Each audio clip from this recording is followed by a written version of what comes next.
Maybe they could be used for what are they called? American touchdowns or whatever they're called. Maybe you don't need posts for an American touchdown. I'm starting to think maybe you should have them. I don't really know. I don't know the rules of the game. But Mr. Nathan Ray has been teaching me the world of American football.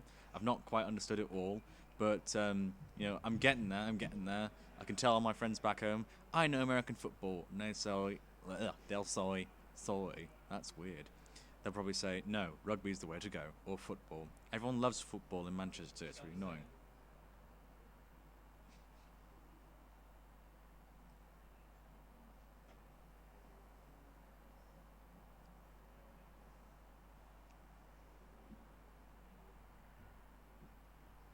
I can hear it coming out somewhere. You can hear my voice coming out somewhere. Yeah, no, it's going into the system, live streaming, and I'm hearing it back somewhere. I've got a browser open.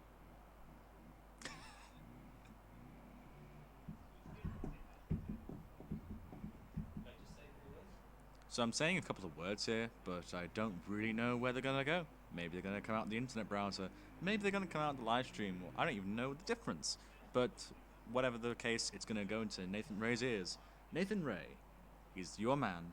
I Hi, Nathan literally Ray. can't see with it. I don't know where it's coming from you. Hi, Nathan Ray. Nathan Ray's the man. Nathan Ray has a Because plan. you're on a loop but with slightly delay, it just sounds like you are talking to yourself. Talking to my echo. It literally sounds like you're having a conversation with yourself. How are you? Oh, yes, I'm fine. Stop interrupting me. This would be great, wouldn't it? Yes, I know it would be great. Why are you still talking to me? It's like I'm talking to myself. Stop interrupting me. You're talking over me. No, you're talking over me. You still want me to talk? Yes, I do want you to talk. Yes, I do want you to talk. No, you're going to. No, it's my turn. This is not how this is meant to work. This is really annoying. Stop Okay. talking over me. Nope, there's no. There we go. Oh, there's. Have we got it fixed now? Done. Done? No echo? Have the voices gone? My alone? Gone. Ah, thank you.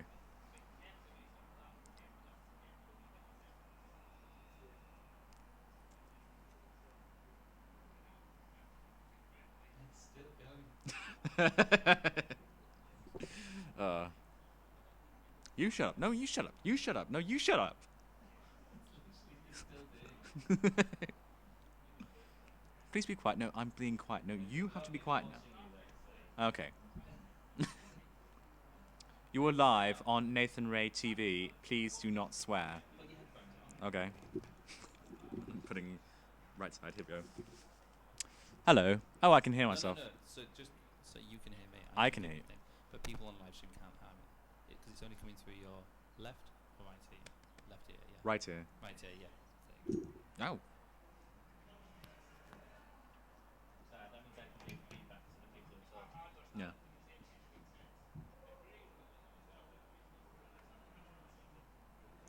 Bit of a nippy day here in Sheffield. Very grey. We had a few spots of sunshine, but they're all gone now. Like the. Yes, you've got 7 people watching. Oh. Hello, you 7 people watching. Welcome to Nathan Ray's website. My name's James. I'm one of the camera operators here today. We're just doing a few tests. If you come back at about, I think it's 4:45, we'll have a game for you. No, it's going to be 4 o'clock. Oh, 4 o'clock. I do apologise. It's meant to be 4 o'clock. We'll have another game for you. It's the under 13s, I believe. Under 13s.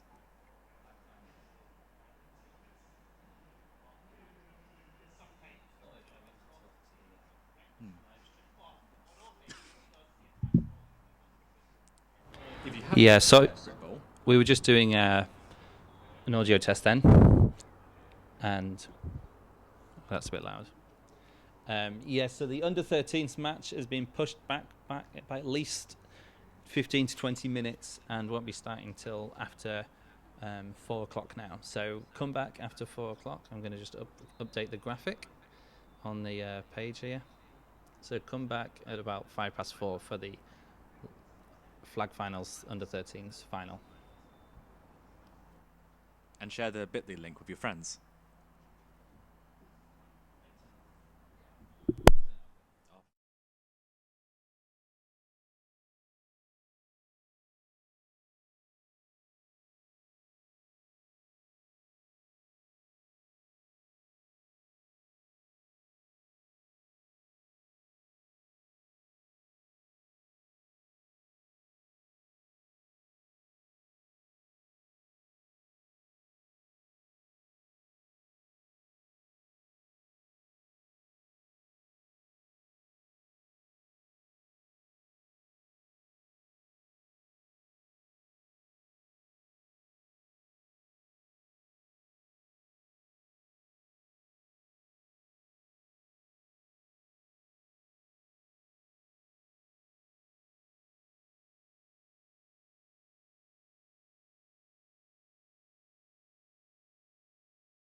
Yeah, you see how this is 1, 2. It picks up and it gives you the latest. It gives you the latest.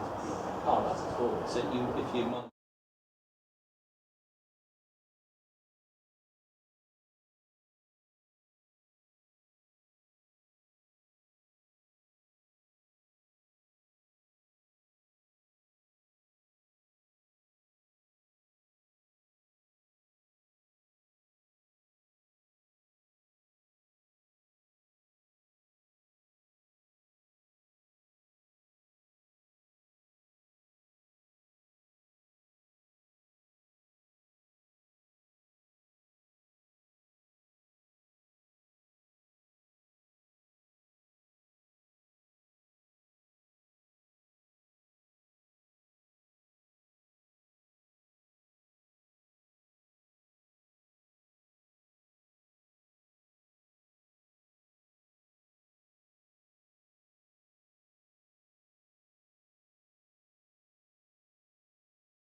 1-2.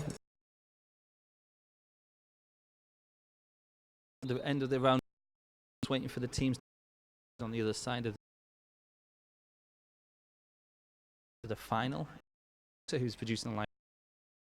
But Jimmy T. Lol. F. True. So Redbeard and bit.ly/. So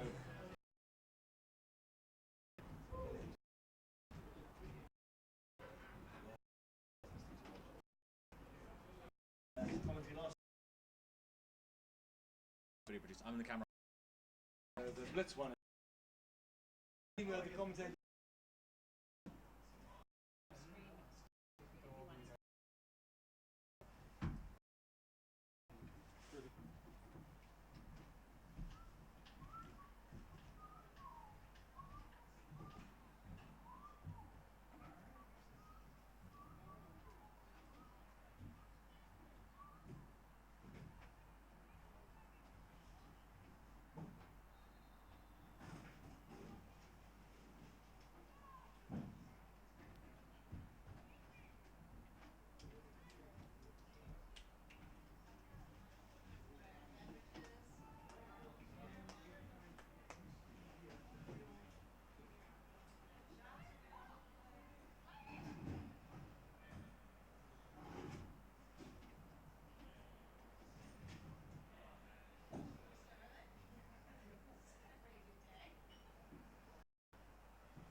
Is everyone happy?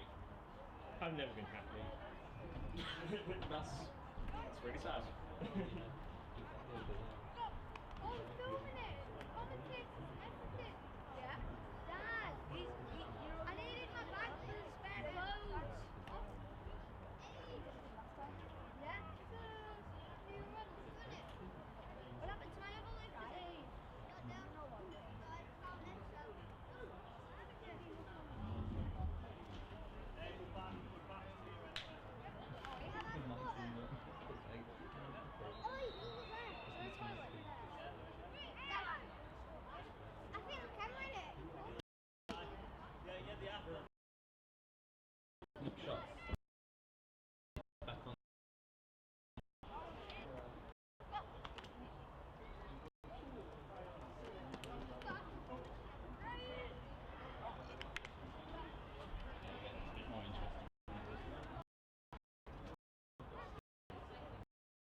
You won't be able to hear anything with us lot down here, you know that.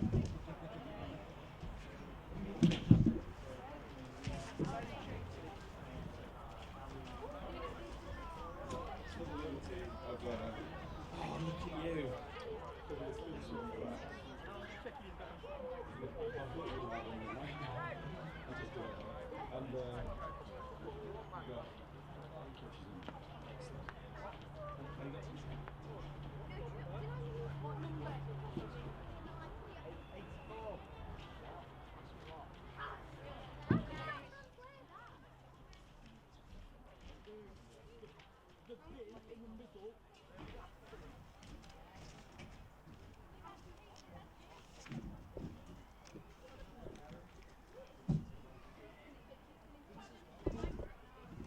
Testing. Yep.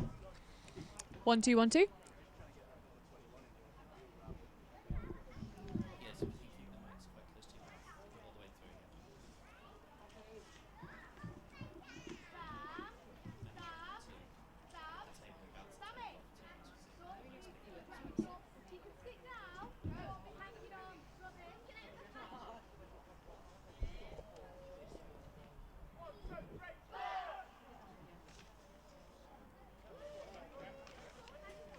Everyone's going to blow away.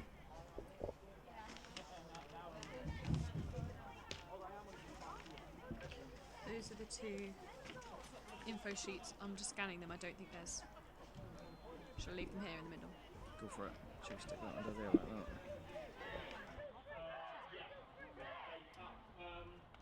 We might actually have something for you. Wow, that's an old man getting into a chair there. That's a number down there. Put you up there.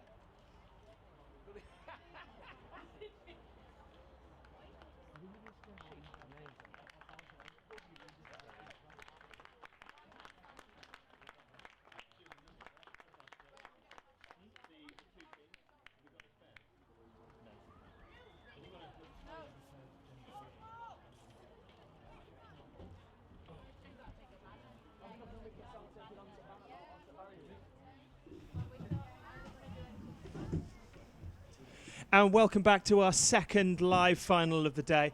The last one that you saw. Apologies for any of you. We will be bringing that back to you edited afterwards. But the London Rebels are the first London team to claim a trophy today. Their 21-10 victory over the Glasgow Hornets. 21 to 20. 20? Remember, John. 21 to 20. You see, this is why you pay for the You professionals. missed a whole 10 points. I know, that would have made it far less interesting. But yes, the 21-20 win for the London Rebels means that the Rebels reclaim the crown they last won in 2013, and it means that the South yet again owns the adult BritBowl trophy. This one is a repeat of the last year's tournament between the London Blitz and the Chorley Buccaneers. The Chorley Buccaneers last year were losing finalists as the Rebels took it home in a pretty late tussle. This one, the Chorley Buccaneers have already got one over on the Blitz in the round robin, winning 21 to 18. But the Blitz here,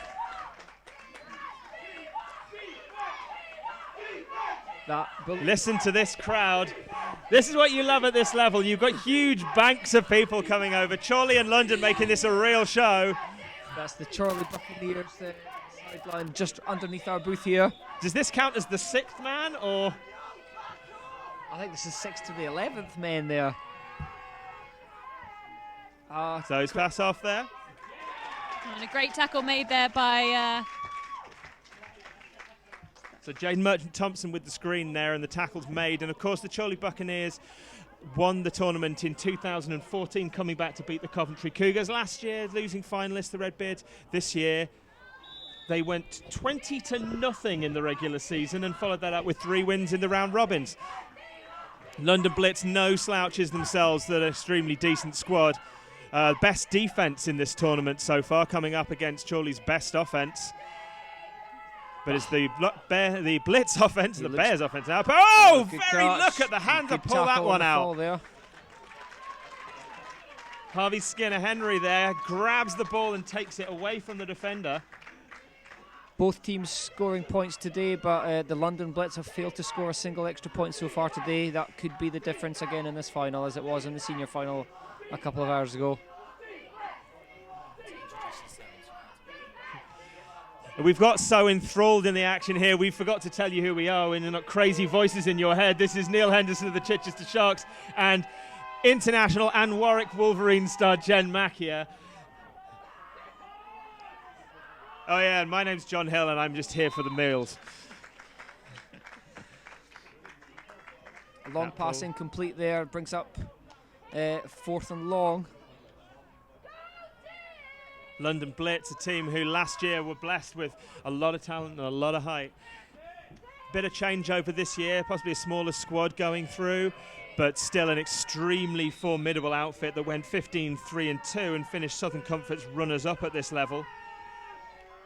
Yeah, you have seen a lot of players graduate to the higher age group, including last year's MVP Luca Coit, but we have rumour that his little brother's out there playing, so we'll see if the Coit genetics carry on.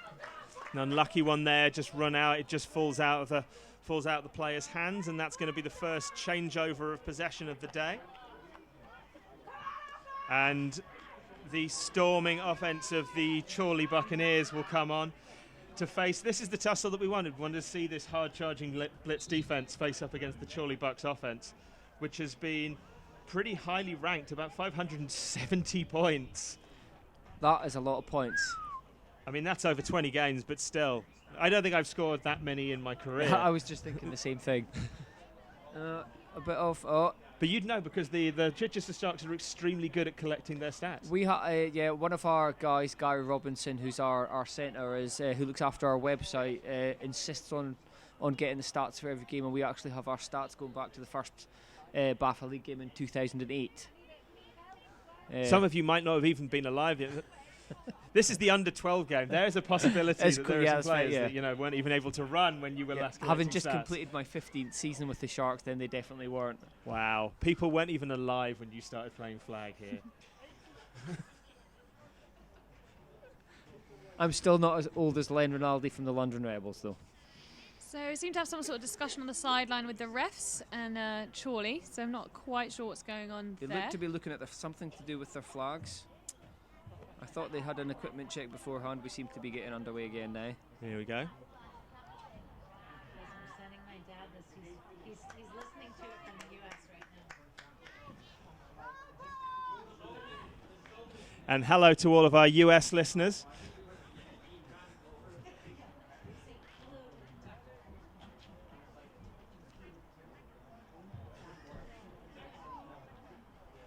We've got a request from the booth to say hello to a Dr. Peter Caldwell, who's listening to us from over in the US, and we'd like to apologise for anything that may happen in the near future. Now that we know we have an audience and we're not just sitting in our bedrooms talking to nobody, we're going to start thinking we're under pressure or something. And that's a weaving run. Yeah, that's Joe Healy there, rookie, who takes it down the sideline there. So have you guys ever played flag at this level? What were you doing at this level? Were you running the finals? I wish I was cool enough to be playing flag at this age, but no, sadly no. Yeah, I didn't start playing flag until I was well in my mid-20s. Yeah, I think I wonder what we would have been capable of if we started at this level. Exactly. Probably just not being able to get out of a chair. The drop there brings up 3rd down. Now it's Chorley Bucks head coach Keith Schofield on the field there. So important at this level at keeping the kid heads up, These are talented players, but sometimes emotions get there, especially at this level, and Keith is known for his demeanour and being able to rouse his squad. Ryan Fowler over the other side, of course, a no slouch at his level as well, and he's going to be looking to psych his team up to smother this Chorley Bucks offence.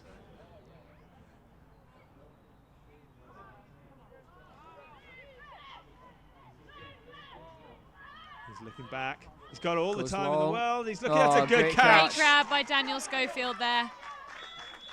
Speaking of Schofield, I can only assume that's the coach's son, who has been playing for 6 years already. So talk about these cool 11-year-olds. This guy was playing flag at age 5. I'm in my mid-30s and he's got more flag experience than me. And me.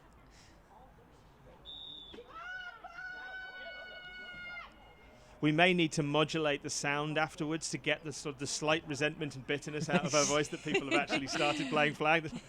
We support the growth of flag at all levels. Absolutely. We just wish we'd started early instead of those piano lessons I was forced to take. Oh, he goes just long. jealous. And he's got it! It's a great catch. Fingertip catch! Incredible from Joe Joe Healy Healy there. there. Wow, he was the one that ran down the sideline, made a good catch. All-round skill player there. Those are the sort of catches you love when you're just running at breakneck pace and you get it in your fingers and it sticks. I don't know what you're talking about. Strictly a hitch player. Sure. Extra point coming up. Chorley have been very good with their extra points so far today. And they'll flood it. Over the middle, there he is. And he scores. Jason Buckley-Lopez there with some sure hands in the middle. Good initiative there to keep moving a little bit. And now we Make some see the space. second for the London Blitz, who were absolutely electric last season. Really showed some quality. We could see what they can do on this one.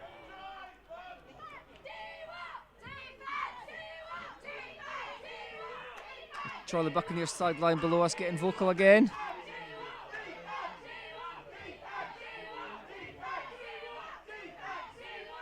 Joseph Law to get that snap. Oh, it's a false start. Oh, false start.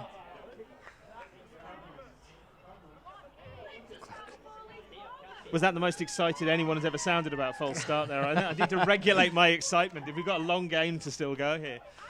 That was Callum Holder-Dixon with the false start there. Imagine if there's a timeout. I might get a case of the vapors. I can imagine with this formidable Bucks supporters that it's pretty difficult to hear the snap count. He's looking, he's got a Goes man over the long. sidelines. He's picked it out. Over the top. He's And a good tackle made Harvey there. Skinner-Henry there with the catch. I thought he might take that all the way. Last year the Blitz used the aerial ball to very, very good effect. This year they've got a decent receiver out there in Skinner-Henry who can pick that one out.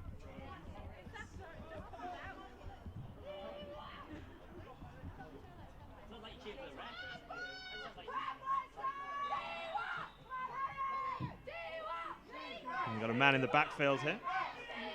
Another bunch formation. Interestingly, I don't think I've seen a single blitz so far. And it's a, Oh, he's got him! And he's got the sack.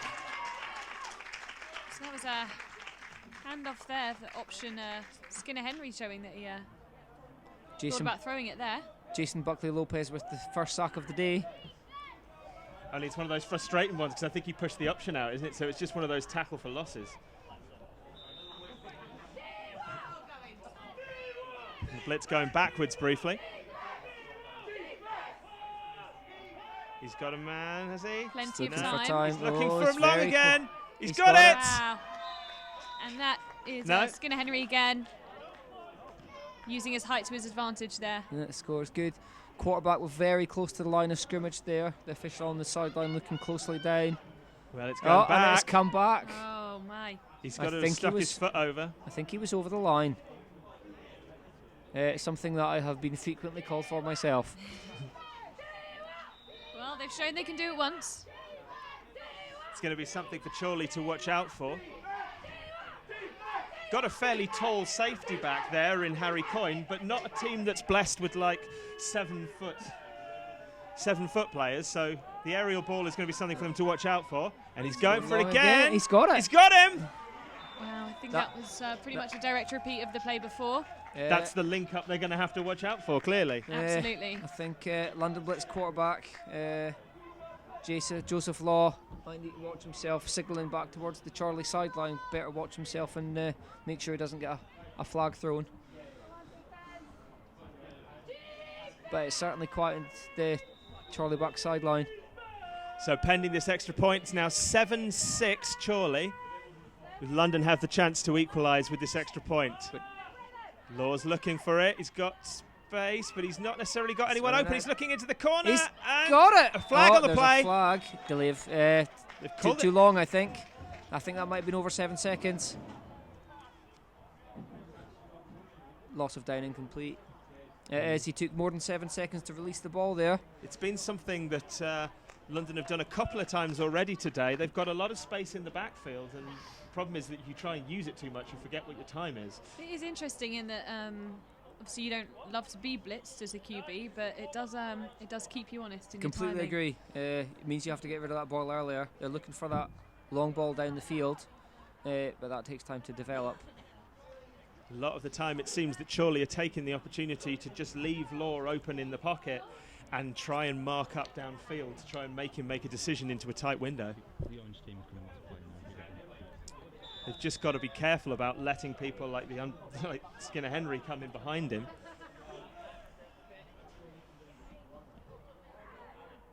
A pretty solid tackle there from Drake O'Neill.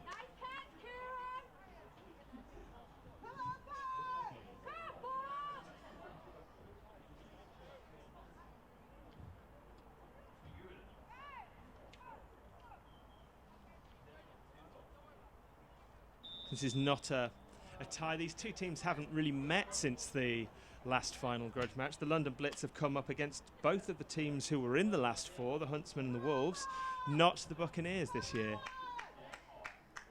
He's going to look long. Is he got it? No. Wow.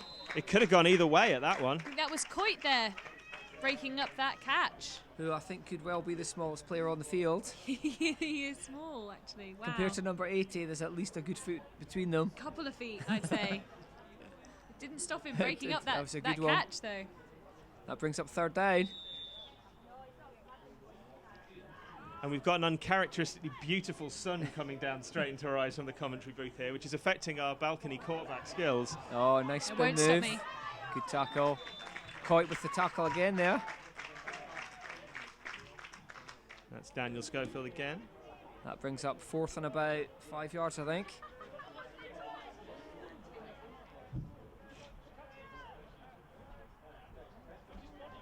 Amazing. You look at this. You look at the side. London Blitz have no shortage of their own experience, but you look at the amount of time that all of this team have been playing the game. You've got 5-6 year veterans playing at this level.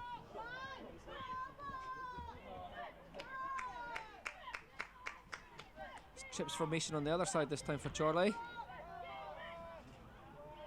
No, it's He's to the ogling sideline. wide, just out that's of a reach. great Did he get his catch. feet in? Yes, 1 foot in. That's all Yeah. you need in flag football. Wow. Again, Daniel Schofield with that catch.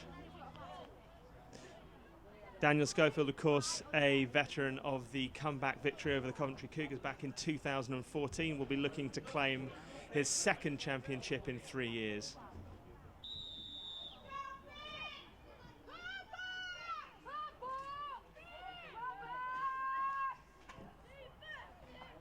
London Blitz showing the blitz signal, but I don't think we've had a single blitz yet. Yeah, and he will be dropping back into coverage. Harry Coyne looking, he's trying to find his man Oh, over it's the an top. overthrow. That's a heart in the mouth moment, the moment that tips up on the sidelines and you're starting to worry about where that's going. And the Blitz have a very solid and experienced defense, which are going to jump on those Yeah, ones. Holder Dixon had a small opportunity for an interception there, but just over his head. Some right in the lane.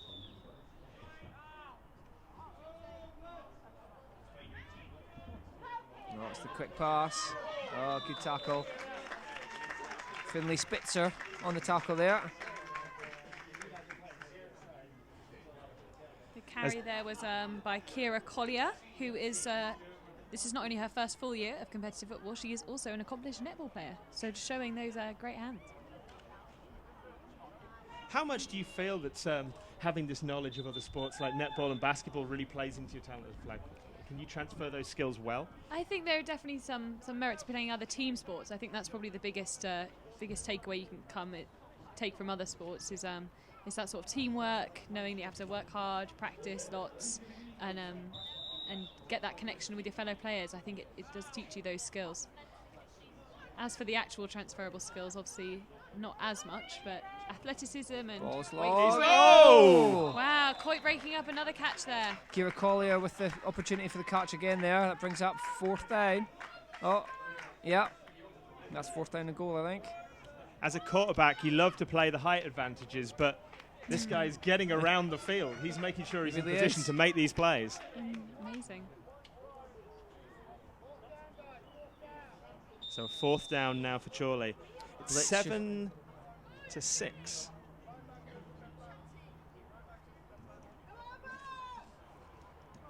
Blitz got one very deep safety. Coyne's looking. He's looking over to the left. Looking. He's got him. It's there. That's a great What catch. a throw as Daniel well. Schofield on the catch again. That's the sidelines going wild again as Daniel Schofield picks up. Harry Coyne throw there, whistled through the air, beautiful spiral to it, hit the target. There was a worry when he was looking over to that side that he'd look for too long, maybe the blitz would recover into it, but it's a beautiful pass, and well, I think that catch was special, but I like the Hollywood dive at the end of it, just in case, just to make sure that there are some cameras watching. With the defense there, it's the with the deep safety. Oh, and again, it's another. That's a carbon copy of the last extra point from Jason Buckley-Lopez. Yeah, they like to flood that side of the field, and the third one over is generally open. That makes the score 14 to the Chorley Buccaneers on 6 London Blitz. And as the London Blitz return to the field for their next offensive drive, we'd like to thank our film talent for the day, Nathan Ray Productions, who are producing all 3 live streams for us today. And we'll have, in a few days, we're going to have some sort of recorded record. That's what we're going to call it. I love those ones. Yeah. The ones that are recorded and like putting down on stuff. My favourites. Nathan was, of course, with us in long. 2015 as well, and exceptional help in this live stream. Looking for Skinner Henry again there. Just Didn't led quite him too find the target, much. yeah. Under great pressure from the blitz there, actually. I didn't catch who that was, but They're looking to go long, certainly more than Chorley are. we're waiting for another player to. Oh, he's getting the play from the sideline there. He's going to pass it on to his teammates there, Joseph Law. They better hurry up before they run out of time. Yeah, they're going in the bunch high form again. He's taking it. He's on the Blitz is left. coming. He's going long. Yeah, it's Ooh. over his head again. Tiny bit too long there. Couple of opportunities on that left-hand side from the quick wheel to the guy trucking down the sideline like he did there.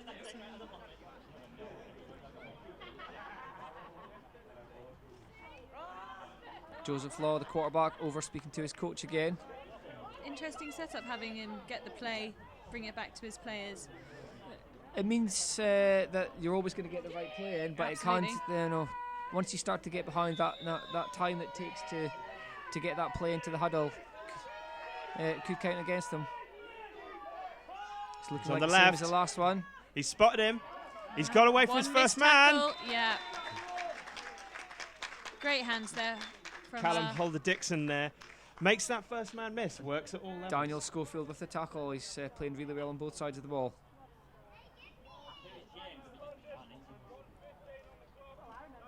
And that's just inside the 2-minute warning now. I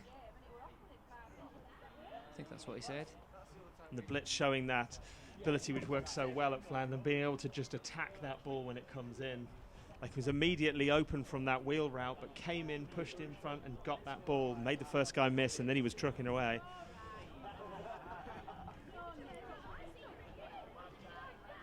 So we're on a timeout at the moment. Blitz cooking something up for this final 2 minutes. We were talking in the previous game about this the importance of taking those short balls and doing that. But at the minute, the Blitz seem to be getting most of their yardage off very deep they're balls going and downfield challenging all the secondary. time. I think with the receivers they have and the height advantage, actually, that does seem like a good tactic. He's thinking of it Going again. again? No. Oh, It's interesting. He had the shallow route open and decided to throw it I deep. think miscommunication or something there. And that was on 4th down. Holder Dixon wide open in the front of the field there. Probably wouldn't have been enough for a first down.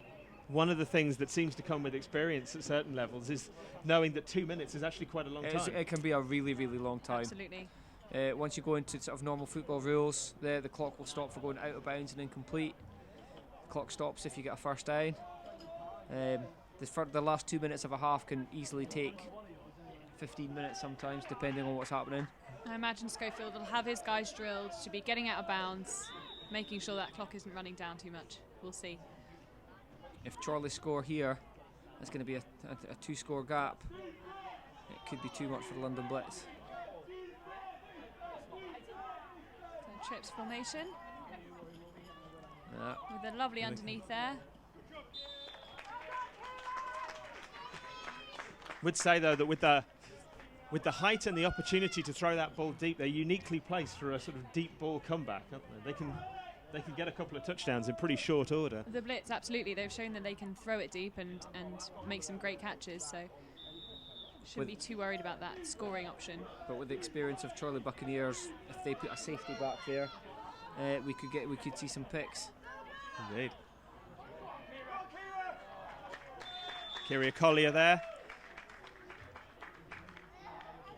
And Chorley playing it cool, just going underneath, seeing if they can get this tackle. Not taking too many risks.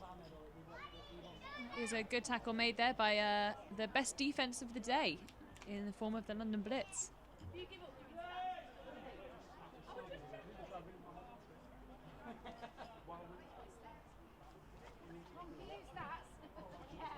Got Law coming in at safety, showing he can play both sides of the ball here.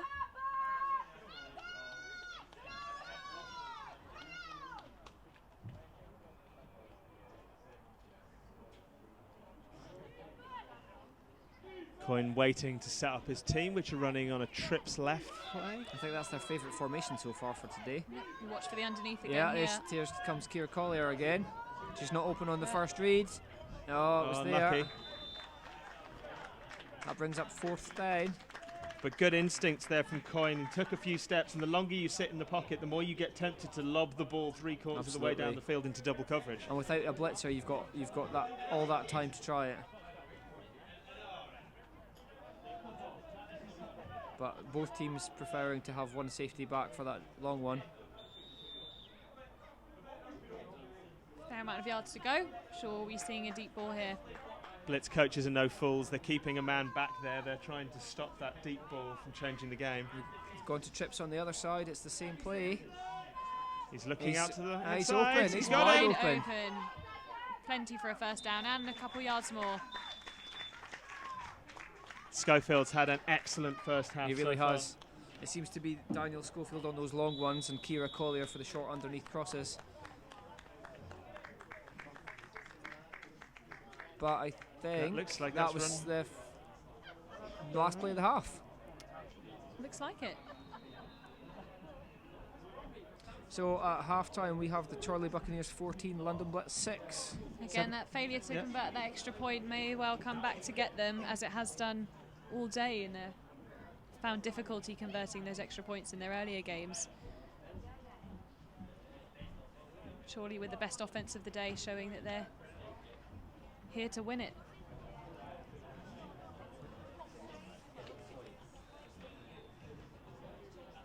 Of course, the crucial thing for Chorley at the minute is they seem to have got an extra point play that works.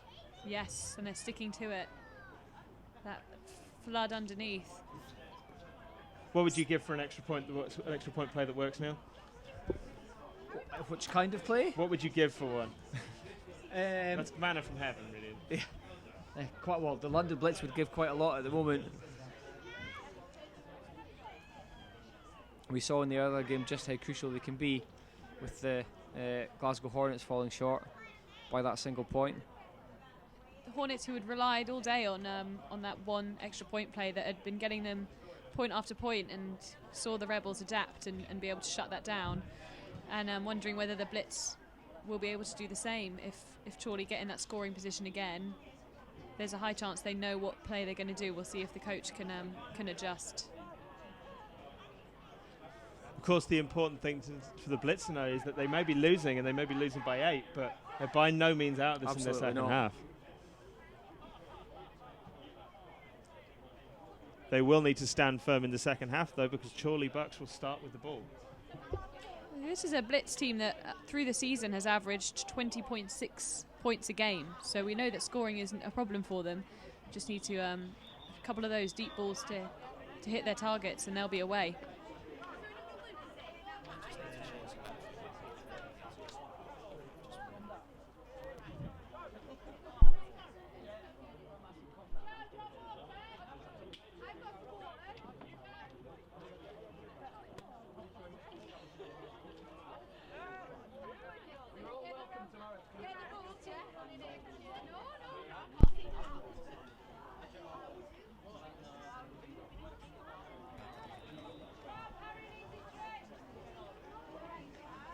So for those of you who are just joining us, we're just about to start the second half. It's a 14-6 lead for the Chorley Buccaneers Redbeards over the London Blitz.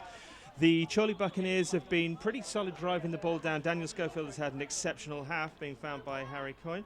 And they've got a decent extra point play, which has been converted on a couple of occasions by Jason Buxley-Lopez. But the Blitz have been absolutely no strangers to challenging the defences deep. And, well, Joseph Law has found players like Harvey Skinner-Henry on deep balls, so we could be seeing some real lofty highlight reels coming up.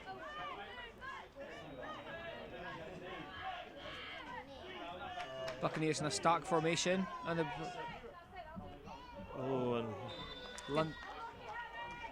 London Blitz sending the blitz for almost the first time today. As we approach second down, we're joined in the commentary box by Neil Henderson, the Chichester Sharks, and Jen Macchia of the Warwick Wolverines. And, of course, this is being brought to you by Pulling the Flag, BAFA, and the British American Football Association, and Nathan Ray Productions. Woo!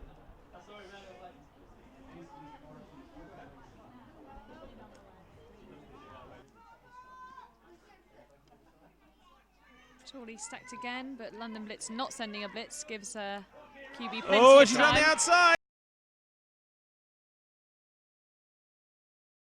This It'll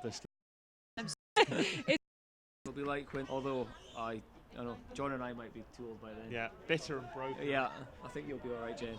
We'll see. Got my eye on this Kira. Oh! For our next crop of team. That's Wonder good if she's technique there local. as well. And Schofield getting his hands around the ball, looking it in, not staring downfield before he'd made the catch. You're just thinking, where might she go to university, aren't you? Yeah, I think Warwick's got a really good reputation, program for yeah. her. In whatever she wants Whatever to do. she wants. Yeah. Do you do sports scholarships? Not full. We can get some funding. You can apply for funding, gold, silver, bronze level, if you've got some playing experience. So yeah, Kira. The blitz is coming. Oh, has he got it? That's a bang Breakdown. bang. He's given the sack. Neil Coit Yeah. chasing him down. Yeah, I thought the ball might have been away, but the referee was well placed to. Huge height difference there between the blitzer and the QB. That was fourth down. That's an important turnover there for the London Blitz. Absolutely. Great blitzing technique there as well. Acceleration, good breakdown. Eyes locked on the target. Textbook blitzing there. And that's in absolutely crucial for the Redbeards, the bits there to stop the Redbeards on that first drive of the second half. Absolutely. And they're trailing by 8.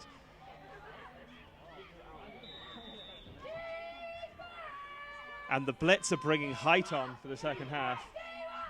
It is a tall lineup.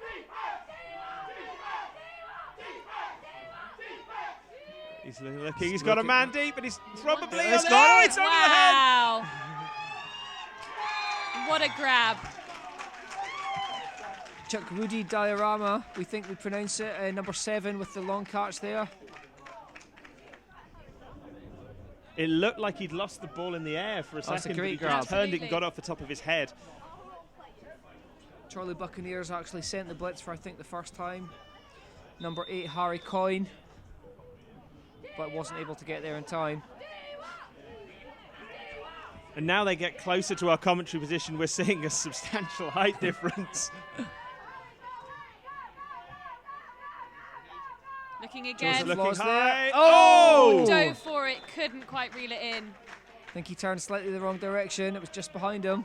Still made a very good effort for that ball, for That's turning gotta a go- little bit. That's got to go down as a chance. Law definitely has his eyes on him as his primary receiver in this drive. Probably because of quite a decent height advantage he has. He's come out gunslinging in this second half. Absolutely. They stay in the bunch formation. The blitz is coming. He's looking high. I think he's got it. Oh, no. Brilliant break up by Jinxed him Buckley there. Lopez. Yeah, really impressive DB work, actually, there. It looked like Buckley Lopez was going to need a step ladder to break that one up, but he's great technique to just disrupt the play just enough to let it drop to the floor. Excellent timing. That brings up 3rd down. 2 deep ball attempts in this second half of this drive. I wonder whether they're going to keep with that, or now that they're sending the defense deep, they'll try for something underneath.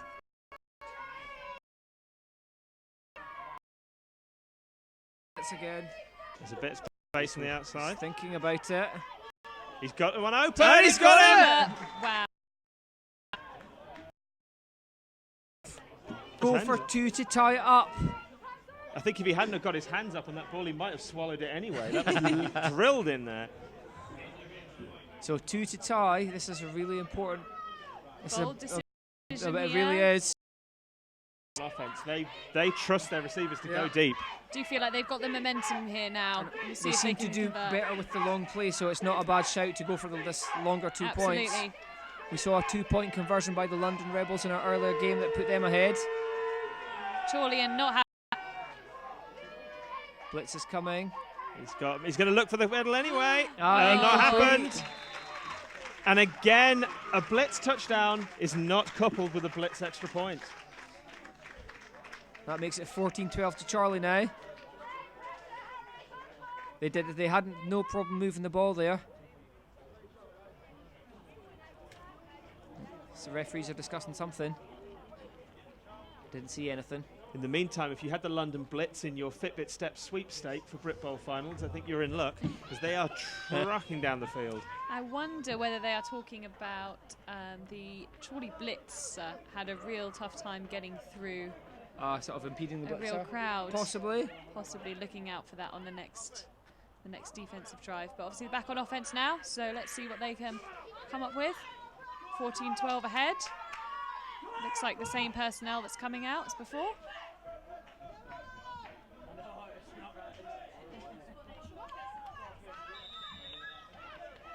So we've got a real tale of 2 offences here, and a methodical, speedy Chorley offence against a kind of a blunderbuss of deep balls coming from the blitz. Throw it long and hope you catch it.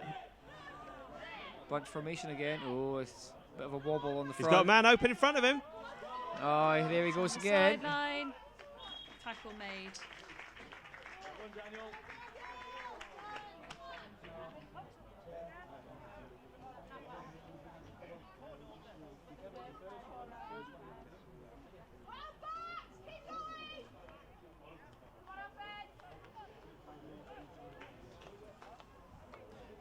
They're sticking with the tried and trusted method of getting players open short and trying to get the extra yards afterwards. Go for that chips formation. I think look out for Kira Collier coming underneath as she does again. She's open, but he No. decides to go the other way. Early flag.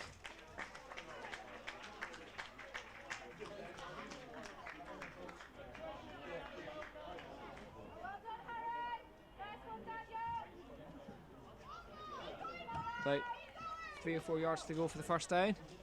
You notice one player that we haven't mentioned too much in this one, number 40. Excuse me. One player we haven't mentioned too much in this one. I believe they've also got a call in there, who's apparently scored a touchdown on more than half of the carries he's taken this season, Wow. which is a statistic I'd take to my grave. Absolutely. Excellent stat. The blitz is coming again. He's thrown it out Oh, there. yeah. I'd stop taking carries just in case. I wouldn't want to ruin the percentage. Say no more for me. Number 5, Neil Cout on the blitz there. Got the sack in the previous drive. Putting the quarterback under pressure. I think this is going to probably come every play now.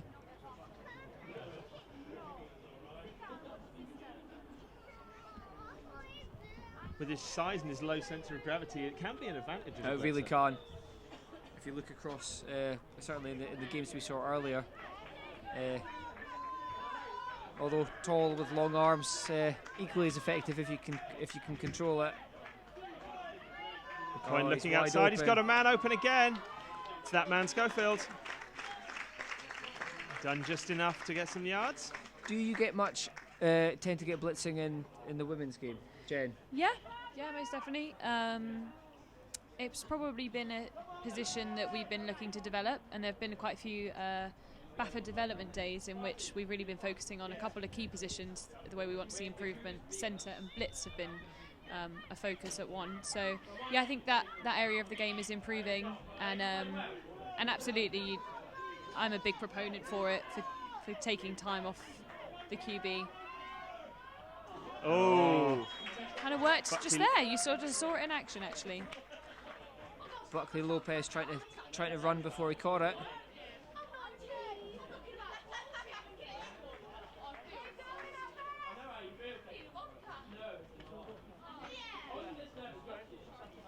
obviously only 2 teams can make it into the final today, but a quick shout out for the 2 teams that got as far as BritBowl, the Leicester Huntsmen and the Waveney Wolves, who had extremely good seasons themselves. Yeah, Waveney going 18-2 in their regular season, Leicester going 17-3. Those are potential like championship winning records theoretically. Yeah, Those they are are. over 20 game seasons. Waveney had 427 points this season. 34.9 average per game. I'm sure their games must be longer than ours. That must be it.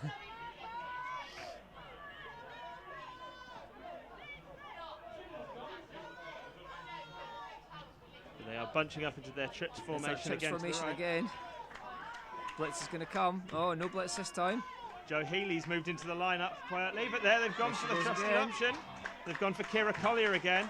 She's open on a lot of those underneaths, actually. And although they're coming down to make the tackles, it doesn't stop her getting 2 or 3 yards. I do wonder whether the blitz are leaving that hole in the middle open Yeah. a bit too much. 4th down now, though. That's done Fourth nothing to and dispel the notion about- that Jen is dangling that Warwick scholarship over the balcony as she comes off the field this afternoon. I think it's 4th and about 12 yards to go.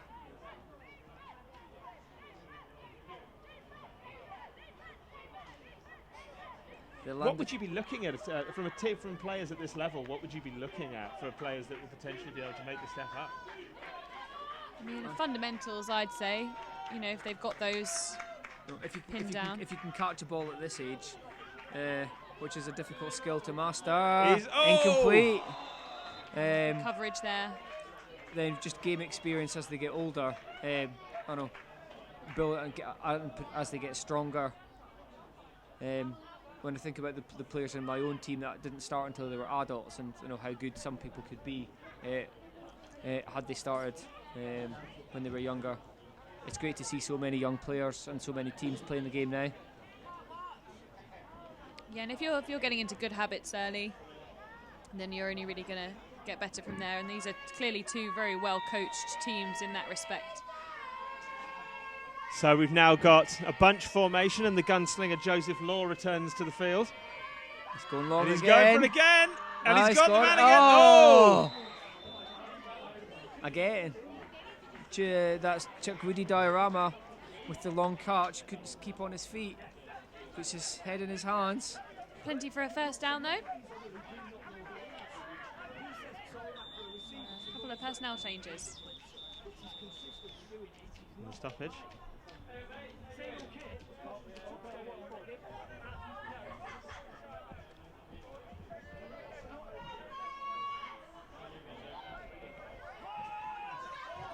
Oh, he's gone from again. And the underneath short route, we haven't seen too much of that. He was open, he got there, but a quick tackle made there. It's by Sam Colliner. Who's a Seahawks fan? Go Seahawks. Is that your team? They're my defense of my fantasy football team. This week it's So your go team. Seahawks. Yeah. Looking downfield He's again. looking for it again. Oh, there's a flag on the Oh. play. Not sure what the flag is. It's on the defense though, I think. Targeting diorama again, it was just a little bit too long to be reeled in there. Slightly overthrown. But Such just a wait to see what tempting this flag target, though, is. for a quarterback.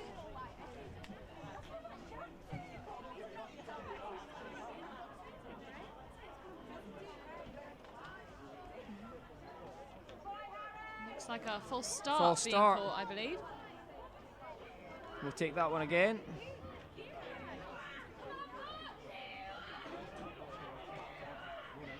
And a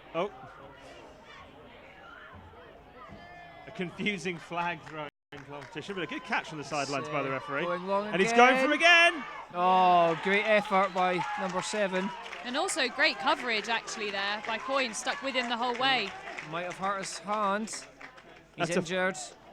We're gonna stop now. He's hurt his wrist as he went for No. that long ball. Looks to be in quite a bit of discomfort. Possibly landed awkwardly, trying to Yeah. locate that ball. We've got medics coming to check him out. Well, it's something you never like to see at any level really. I think thankfully we've not seen very many injuries at all today. That would be a big loss for the London Blitz. Just starting to find his momentum there as a Yeah. receiver. I don't think we mentioned him at all in the first half, but in the second half he's been the go-to player.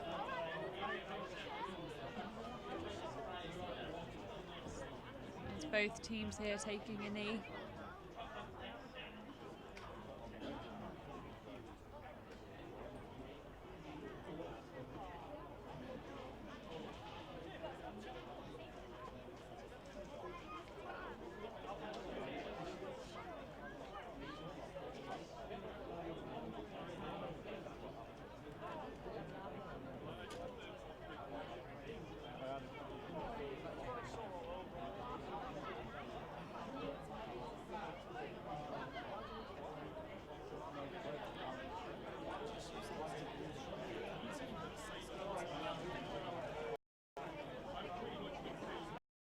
Players going to the side off, not disrupt crowded ground, trying to Leave the mid. Nice to see that level of respect at this age. Absolutely. No,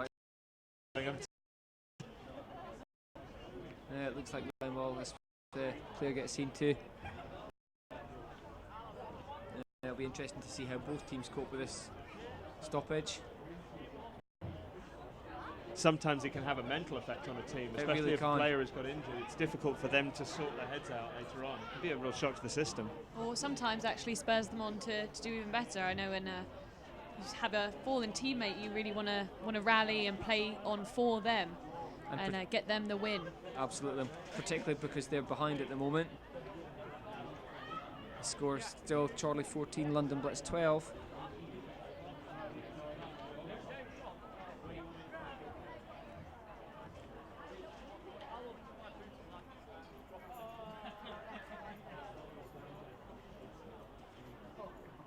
And there's Chorley Bucks Redbeard's coach Keith Schofield over there trying to assess the situation, find out how the opponent is.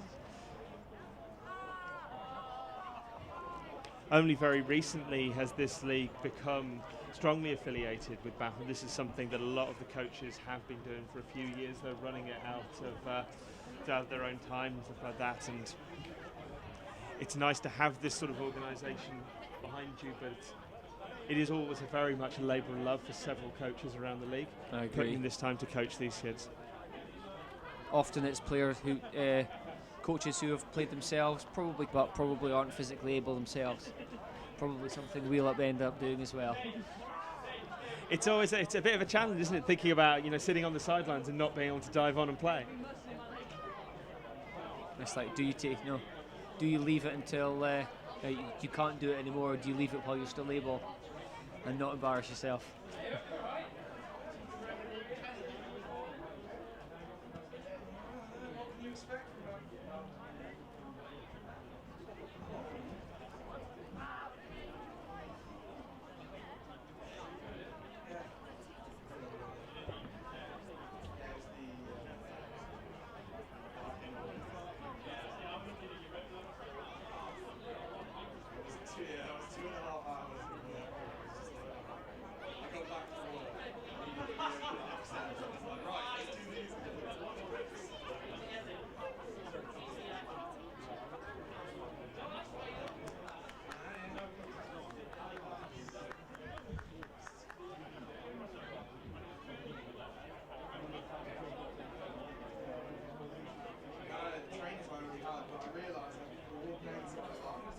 So we still have a player down at the moment, one of the London Blitz players, getting checked out by the medics.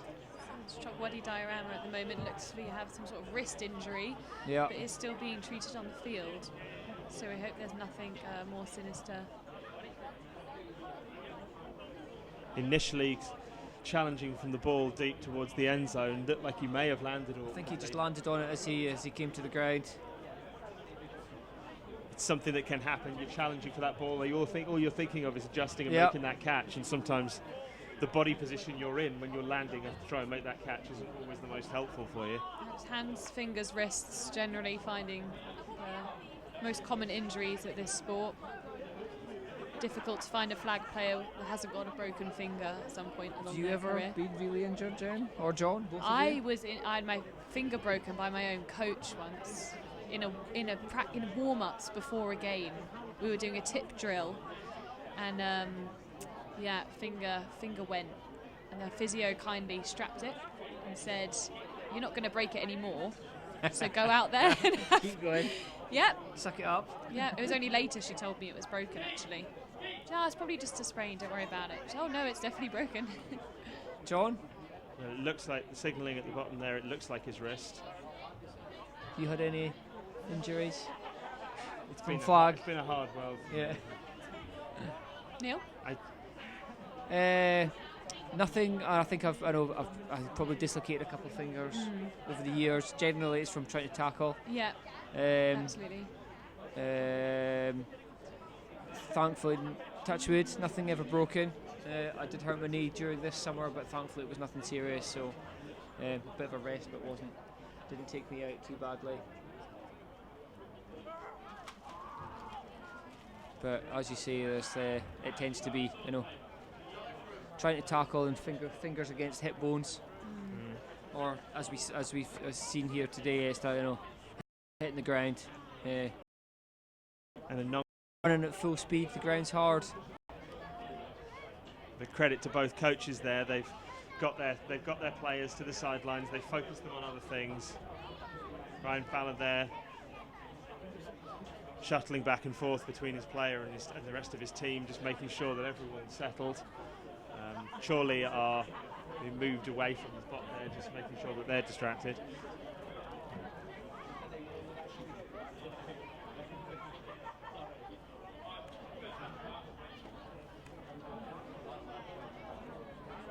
But it looks very likely that the player isn't going to be able to continue No, I this think one. unfortunately he's done for the day. But he's made a significant contribution already, but he's going to be sorely missed. And extremely unlucky. But Absolutely. It's going to be, as you said before, it's going to be really interesting to see how both teams cope with this. What is now really quite a long delay.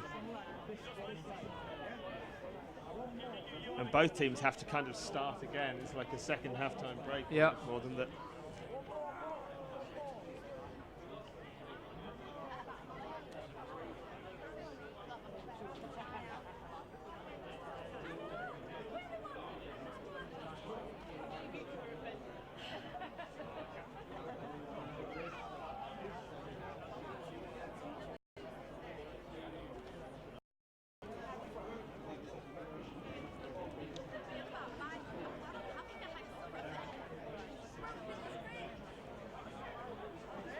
paramedics back on again, but very quick response to that injury, and the setup today has been actually a nice surprise. It's the first time that this has been used. Previous couple of years we've been playing at the Doncaster Keepmoat Stadium. This is certainly the first one for a few years that we remember this being for the flag finals, but it seems like a pretty good facility here. It's a really nice setup here at Sheffield Hallam University. The finals have been in Sheffield before, previously a few years ago at Don Valley Stadium, which is obviously no longer in use. We've been all over the country previously, in Glasgow, Doncaster, as you said. We've been in Worcester previously, where the GB kitted men's and women's teams are playing this weekend. Yeah, and then in terms of the organisation as well, I mean, these under-12 teams have already played 3 times today in a round-robin setup, and that, apart from a slight delay, that all seemed to go really well, really smoothly, and it's also really nice to see the refereeing standard and to have official referees here. That makes such a difference. Absolutely, I've been really impressed actually with many of these referees are very familiar faces. Absolutely. Certainly for yourself, Jen, in the Open Series tournaments. Yeah, absolutely, and that's something that we have been blessed with, and is definitely an improving aspect of the game, and it makes, like you say, such a huge difference. I've seen it go from self-reffing teams reffing other teams, and just to have that knowledge base in a referee and all the different sidelines covered, it means you can really focus on your game in the knowledge that you'll be allowed to play it fairly and not have to worry about that aspect. So it's really nice to see it at this level too, with the under-12s. A number of the referees here today were in Miami last weekend with the GB senior men's squad, which shows that the quality of refereeing in flag is pretty decent. It's interesting, I think, with the under-15s grouping, there's an under-12 and an under-17s grouping here today. There was talk of the under-15s youth being brought in, and what Great Britain have Had the timing. Team wasn't put.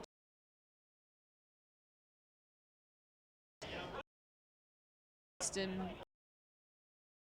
would be so promising for years to come. We used to have weren't existent. The team, I think, an under-15 team, can't remember, a good few years ago now, but travelled overseas. A number of the players that now play with the Northants Titans were in the team, and some of the players from the Woodham Warriors senior team also from that team back in the day. So we certainly have had international competition previously at in the youth age group. Of course, hoping this will be hugely fueled by the exciting, the recent news that American football has now been recognised as school game. So that is so exciting, and again, I'm just so jealous. I'm jealous of these 11-year-olds being so good at this age and learning about it much earlier than I ever did. Absolutely. And to think that it might be played in our schools soon is just so exciting. And I absolutely think that it is a great sport for youth. Absolutely. In terms of the sort of skills it develops and the attitudes, and I'm very, very excited to see it in schools. Well, at my kids' primary school this week, there was the sort of parents' championship, which I'm for, and they only had soccer and netball. I always had a work meeting away in London, so I wasn't able to attend. But I was going to see, they were asking us, should we have any different sports? And I was thinking, we should have flag football. Absolutely. We could do that. All you need is 5 people. Yeah, it's great for that. And that was just for the adults, but certainly something that to get the kids to do as well. In rounders, we could never get enough people, Yeah. but a 5-a-side sport's perfect.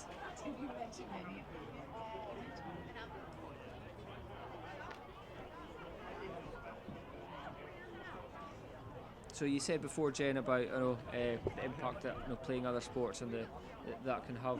Did you play any other sports as you were growing up or at university? No, actually, flag football was the first team sport I really got involved with, apart from the very casual rounders netball interest. But no, flag football was quite a change for me. I'd never really played in competitive sports or team sports, and that's part of the aspect that I absolutely fell in love with, really, to have 4 people and then all the people on the sideline out there with you playing as units. It's really no better feeling. And how did you get into the game? So I spent a year abroad at the University of Connecticut, who don't have a particularly fantastic football team, but I didn't know that at the time, and I went to see them anyway and thought they were brilliant, and I just had such a wonderful time watching Contact that when I came back I looked into opportunities in my area and realised that right there on home turf at the University of Warwick was a women's team. Not only that, it was the first university women's flag football team ever, and we had a brilliant coach, Phil Gaydon, who was a real pioneer of the sport in its early days. So I was so lucky, I really fell on my feet with that opportunity and haven't really looked back since. And how did you start, John? As I say, I was basically coming up from London looking for something to do. I didn't want to play American football in London because larger kids would hurt me. Was that as in kitten? That was, yes. Football, that was-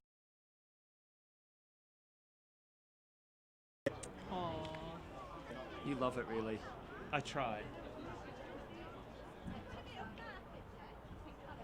So this is turning into really quite a long delay as this injured player is attended to by the medics.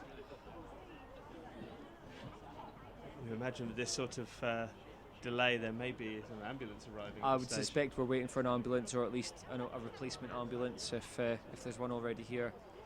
We probably need one here at all times. Yes, I did pass it earlier.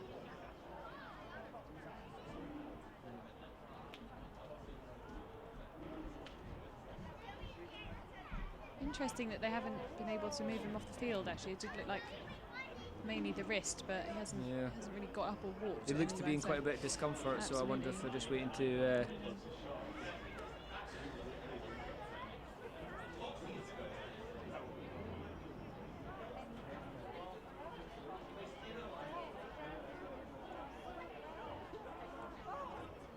I feel bad now I said UConn didn't have a good football team. They really are quite good, actually. They're getting better. I avidly stay up in the middle of the night to watch them sometimes. Sometimes. Do they have streams like this? Oh no, nothing of this quality or calibre. They just don't have the budget to haul in this sort of commentating No talent. way. So actually, I commentated a few games over there for their local radio station. So that's how I first dabbled in commentary. So I'm the rookie then. Basketball was the sport of choice over there, actually. So Were they any good at that? very good. Yeah. Won the national championship the year I was there, the men's and the women's.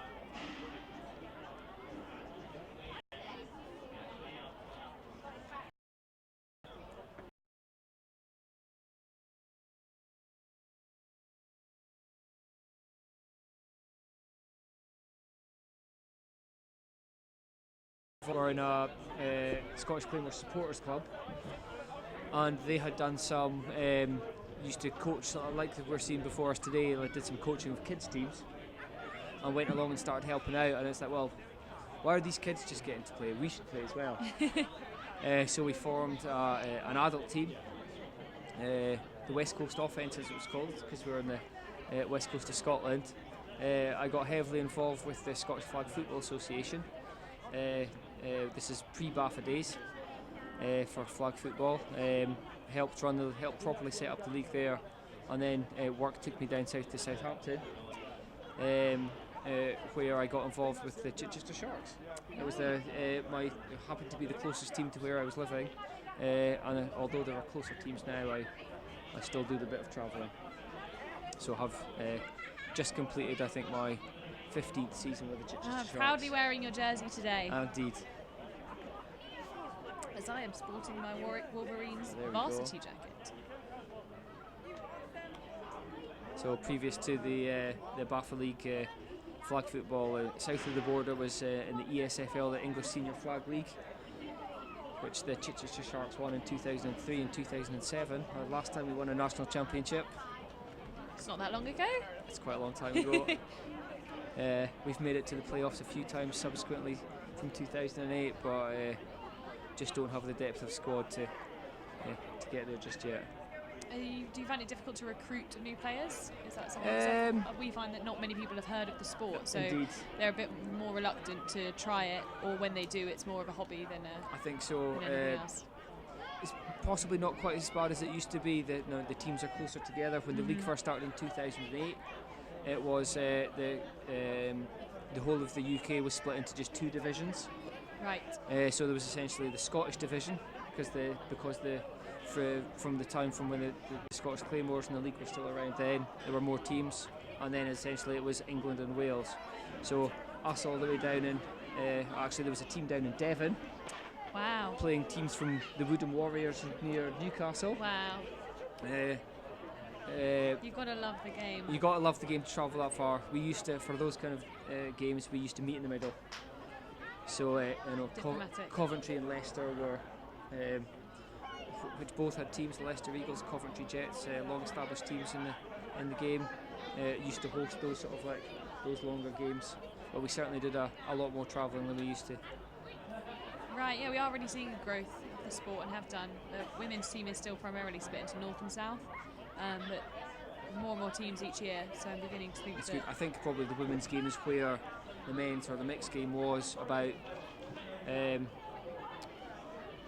years ago. Right, in terms of size. So in terms of size, it might not get quite as much, but you just need to look at, even in the number of women's kids teams Absolutely. that are becoming established. The GB women's team are playing in a friendly this evening against Spain. Yes. At Worcester Warriors Stadium after the GB men's team beat Wish Russia them the best yesterday. Of luck. Yeah, congratulations, GB, and best of luck to the women. And a couple of the girls there that are playing. So Runners good up luck, in girls. the It's an exceptional ball form through to the final. Some So exceptional much talent. And the Now for American Rugby, reference. yeah. I mean, my grandma thing, and then she'll make some reference, and I'll just yes, no. Yeah, We've really had good. people locally turn us down for pitches because they don't know what it is. Really. They say, no, you can't tear the pitch up. We use it for football and rugby. And possibly monster trucks.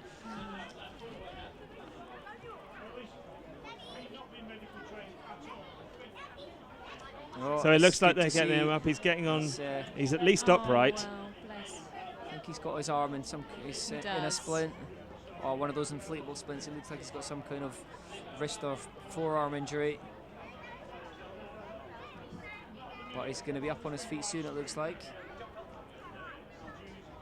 He's got a good story for school tomorrow, I think. This might even be a day off. Could well be.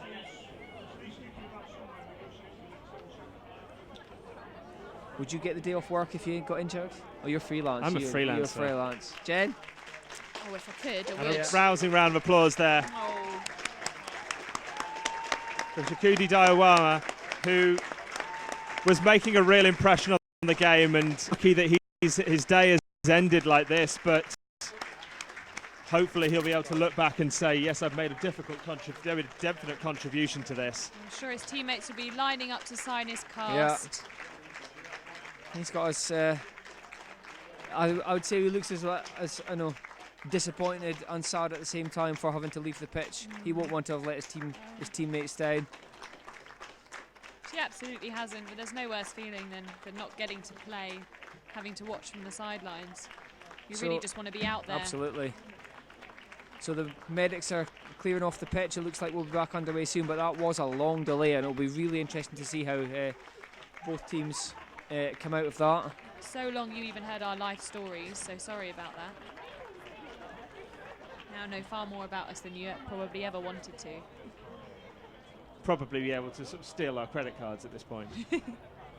We've been talking, as we've been preparing this live stream for all of you, and talking to all of the people that have made their time to come over here and support players, relatives, supporting the Blitz, and an international audience tuning in. Alex and Steve Schultz from North Carolina, Dennis and Margaret from Huntington Beach, California, Michelle O'Neill listening in London. Wow. Some people from all over tuning in. this is why it's so important to bring this to you, because not everyone who appreciates what's been achieved today can make it today. Absolutely, and I'm sure there's so much pride for these amazing individuals, these 11-year-old athletes who have just shown such maturity actually throughout this Absolutely. whole process, especially being tested in the way that they have done with the long break. And I think there are some very proud parents and grandparents out there that would love to be here. So I hope we can capture the moments for you. We'll certainly do our best.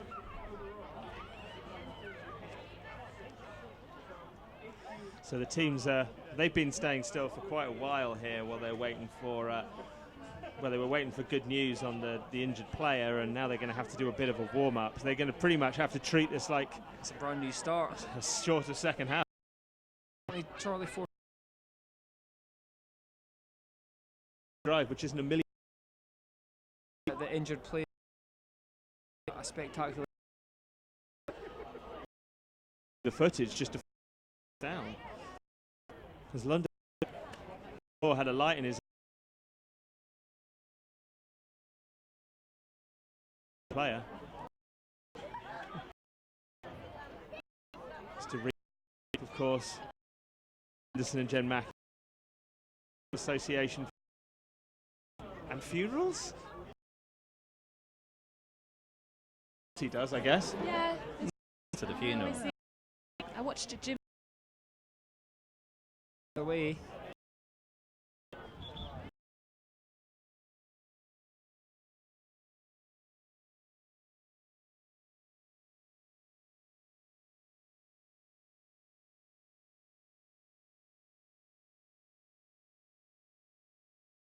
And goal for the London Blitz.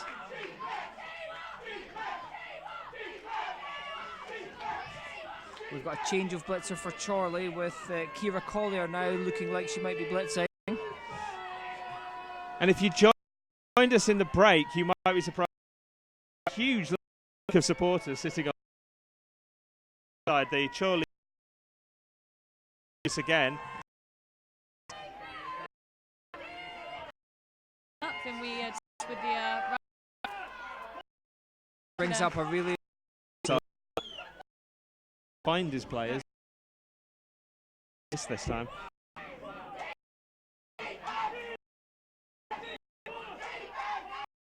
blitz is coming. Go for it anyway! Was that a push? There might have been a bit of offensive pass interference, but it doesn't matter because the catch wasn't there. If anything, I think he slowed himself down I think a bit. he did. And that's the turnover. I'm afraid we've got no idea how long is left. Light. Last year it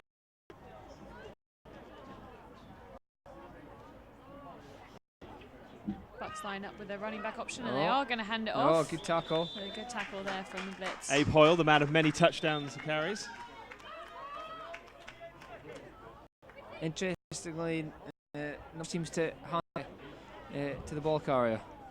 I've noticed that a number of Pulls times. it. I think And as, then as he pulls it, he kinda drops yeah. it. He doesn't hold on to it at all.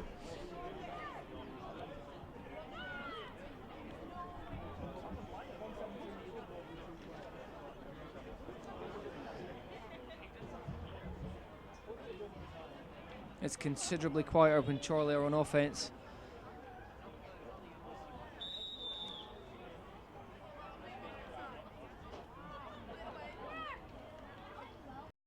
Abraham Hoyle. And another tackle.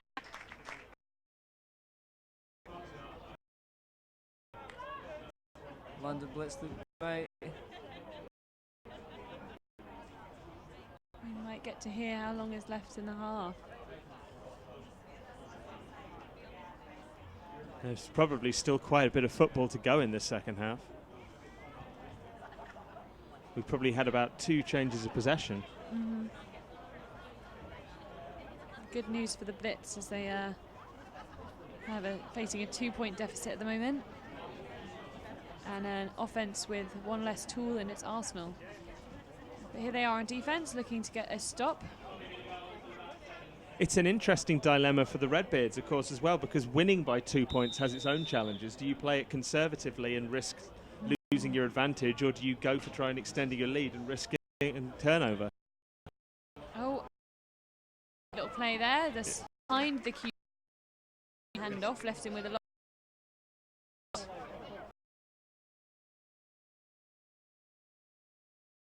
Running. I read. Yeah, Read more.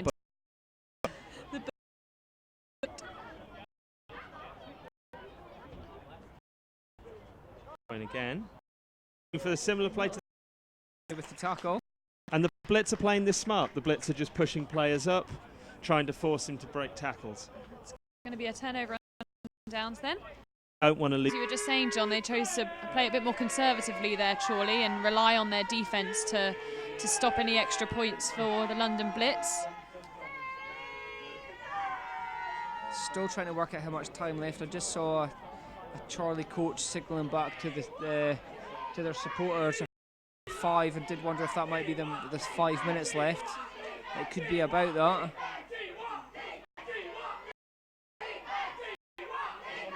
Certainly a very deep safety back for Chorley, number 36, Daniel Schofield, probably their best player, certainly in this game.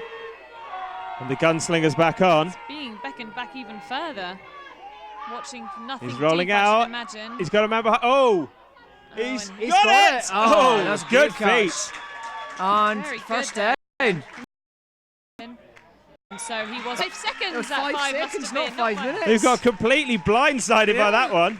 No wonder they went for it. It's Chorley Buccaneers 14, London Blitz 12 is the final score. I think that long delay, I don't know if the clock was running for it, but I think he just didn't get it. Time. He obviously tried to get out of bounds but couldn't quite get there just quite in time. I thought the time would stop on getting the first down, but that is the game. Well, the Chorley Bucks fans go, wow, we've been completely blindsided by that one. Asking if they should be playing it safe or not. Well, with only a That'll minute be or why two he left. was so back so yes. far. There's definitely a good look there from Merchant Thompson, but not quite enough to come back from that 2 points down. So the Chorley Buccaneers, who lost last year's final against the London Blitz, get revenge in 2016.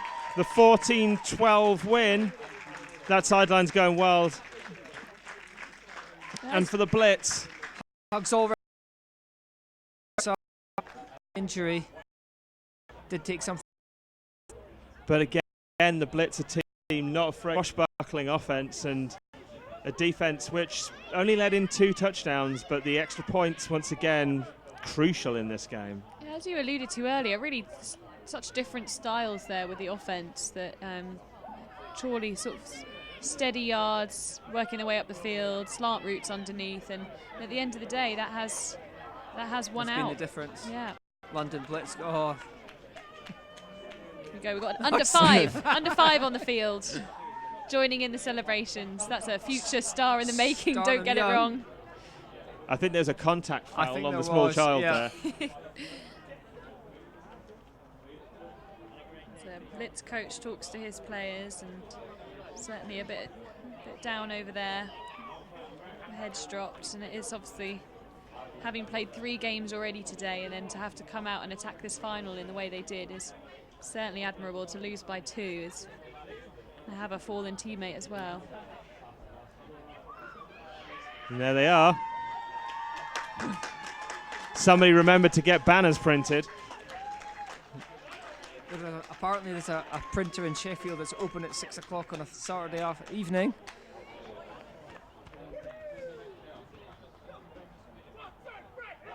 And that's Chorley's second under-12s champion. Well, under-12, under-13 as was, but it's their second championship in 3 years. Absolute testament to them, and the fact that this is a just high quality. It's a great game to watch. I thought it was fully and fairly, and no, You really wouldn't. not at all. Oh, another parents are flooding the field now. And This is the closest we've had to a flag pitch invasion today. There's like off control. fans swarming onto the field. With their NFL shirts in there from their little brothers and sisters, and most definitely be recruited, I'm sure. It's something that you notice both on the Blitz and on the Redbeard side, that some of these players have brothers and sisters who turn up in the team, following in their siblings' footsteps, and winning a national championship is going to do their recruitment no ill at all. Hopefully these kids stick with it. Unfortunately, as they get older, sometimes they, fall out of love with the game or start doing something else. Right, and with these dual sport athletes, you're going to at some point probably begin to focus on one more than the other, so it'd be a real shame to see any of these talents lost from this sport, though. As the silver and gold medals are being prepared on the table below the commentary booth. At 11, was there anything better than coming home with a medal? Whew. I don't think I ever won anything. I was going to say I can't comment myself. My life is a litany of failure. Oh. It's like 7th and 8th place was invented for Do you want me me. to go and steal you a medal? I won an under 12s medal. I feel it would give my life meaning. To go out there and earn it like these kids did. No, we want freebies. Yeah, I'm not up for earning things. I didn't get where I was today. You did then. Nobody else would do it. There's always an empty seat somewhere.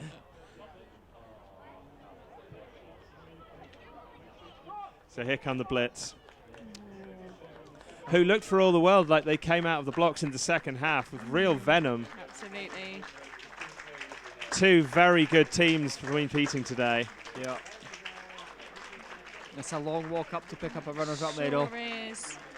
Shaquidi Diorama was dynamic in the second half before his unfortunate injury, and we have to say Neo Coit really turned some heads today again. Getting at the ball as a safety, very strong blitzer. Absolutely. For his short height, he really made himself known all over the He really field. did. A lot of respect from the Bucks there, making the guard of honour for the London Blitz. So impressive performance from the QB as well, Law. What an arm he has. The guard of honour for Chorley. Future talents there for sure. Superb first half there from the man who's just about to get his medal, Harvey Skinner Henry, who was a real receiving threat at the start. And I think Joseph Law is going to need to put his shoulder on ice after that game. He was absolutely hurling bombs down the field. But London Blitz experienced the joys last year. This year it's the disappointment, but of all the teams, there's a second place team. You're still second place team in the country. Sometimes it takes months and months to get your head around the fact that that's not a failure. Absolutely, and it's a long season for them. Each of these teams have played 20 games leading up to today, 3 on the day, and then obviously the final as well. So much time, effort, hard work has gone into this. And the Chorley Buccaneers going undefeated through the entire season. Yeah, 20-0 record for through them. the regular season. 15-3-2 record for the London Blitz. 3-0 in the round robins this morning, and then winning this one just now.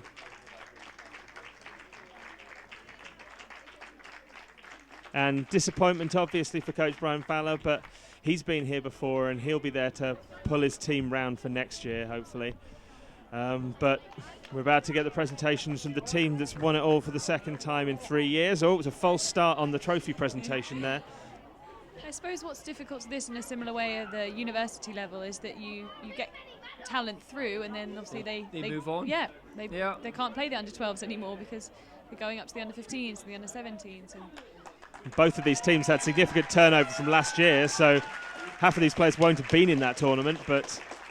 So it's under-17 and then Warwickshire Wolves. Is that right? Warwick Wolves? Yeah. Yeah, Wolves, Wolverines, we'll have them. Wolves.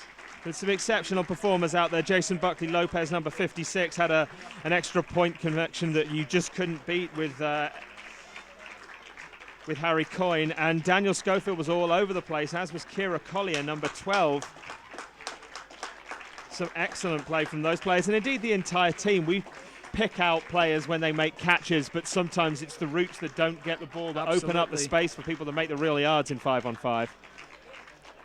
And this is a team that plays as a team. Yep, when you've only got 5 players on the field, each one of them is making an impact every single play. You might never get the ball, but sometimes you can still be the most important player on there, potentially dragging off two defenders Absolutely. and off somewhere else.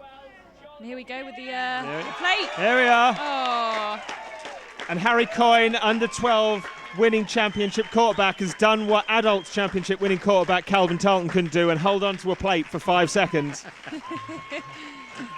helped there by his teammate Buckley Lopez.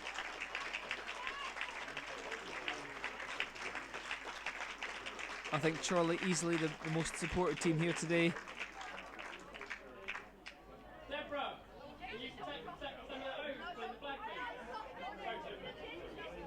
And we've still got one more match to play, the under-17s match.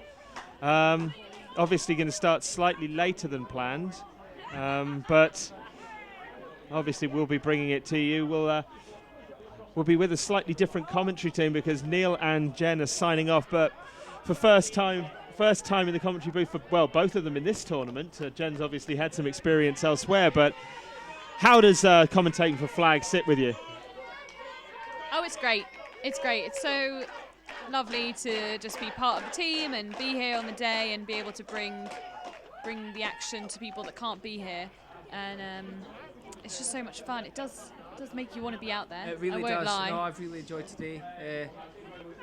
Obviously, Chichester Sharks not here today, but representing them. But no, a lot of fun, and thank you for the invitation, John. It's just worthwhile just to be able to back seat on a national championship and not have to have any follow through on it.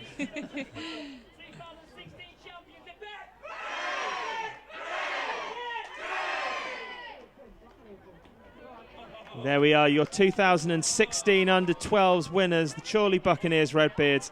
Big shout out to the finalists, the London Blitz, who held them in. We've had 2 very good games today, very close games. No, all these teams have given a great account of themselves. Absolutely. The youngest member of the Chorley Buccaneers, a little baby not enjoying the 3 cheers there. As soon as that baby can walk, Yeah. they'll be out there.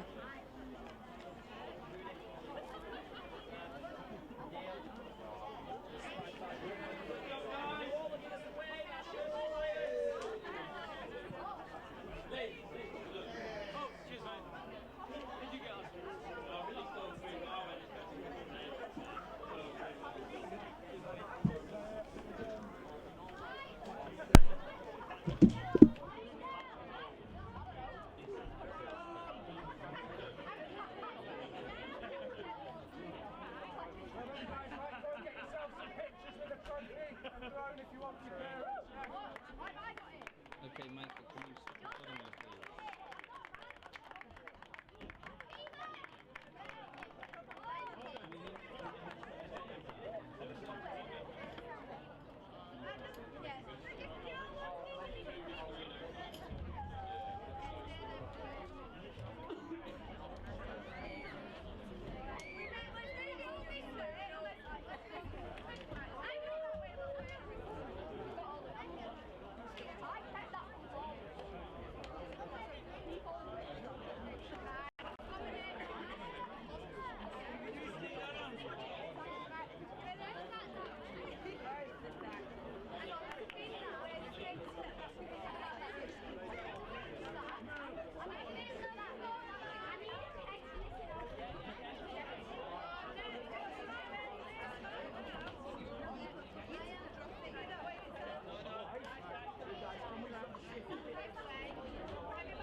let me just. I'm not going to do the graphics now.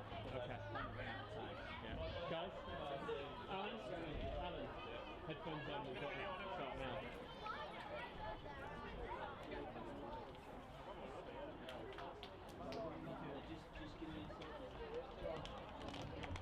Cheers, man. Thanks, Jen. See you later, guys. First couple of places, first half.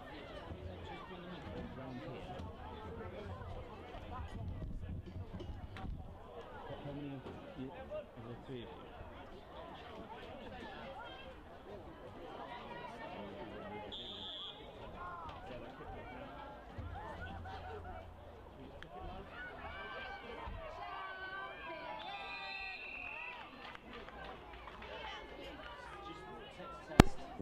Test. Hello and welcome to the third and final adult. Well, adult? They're taller than under 12s, but they're definitely not adults. They're under 17s. This is the under 17 flag final. We've got the Northants Titans are playing the Coventry Cougars, and so we've got the Coventry Cougars have the ball right now. They're running with it, and this is now into the third down. We're joined with Neil Weimer of the Leicester Huntsmen and formerly of the Coventry Cougars, and Alan Young, the GB flag head coach. Thanks very much for joining us today, guys. That's okay, thanks for having us, John. So the Coventry Cougars came into this one as Central Conference champions and far and away the top seeds at this point. Yeah, they've won all 3 games today. I'm not quite sure on some of the scores, but I know they ran quite close with the Titans earlier. I believe it might have been 38-30. Quite interestingly, as a bit of a wrinkle to that, the girls that are playing in the game now were actually playing in a pre-sort of organised junior girls game, so they weren't actually available for the game, so that might have a bit of a bearing on this game.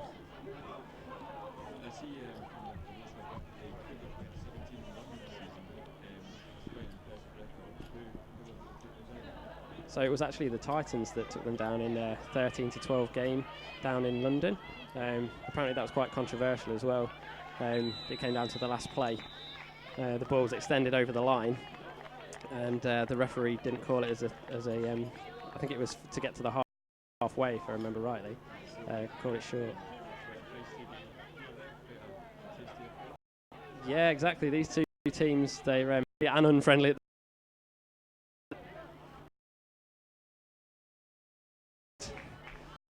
Complete.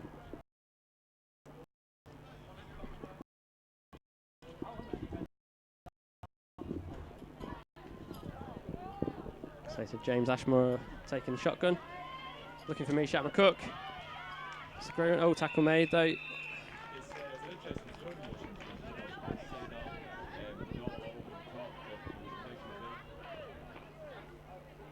think one of the key things for the Cougars as well, if they're going to win today, is going to be the combination from James Ashmore and Kieran Eaton.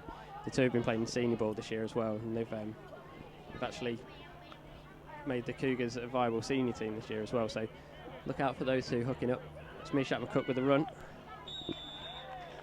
He's got a quite low centre of gravity there, running through the players there. That's going to be interesting to see. He's trying to get a couple of players missing. That's right. I'm sure quite a few of our senior viewers will know his brother, Shadrach McCook. Very similar running styles, very evasive. So always change of possession. That was an interesting choice. 3 men marking the middle guy and number 3 open out in the left. He just didn't see her. Poor decision making.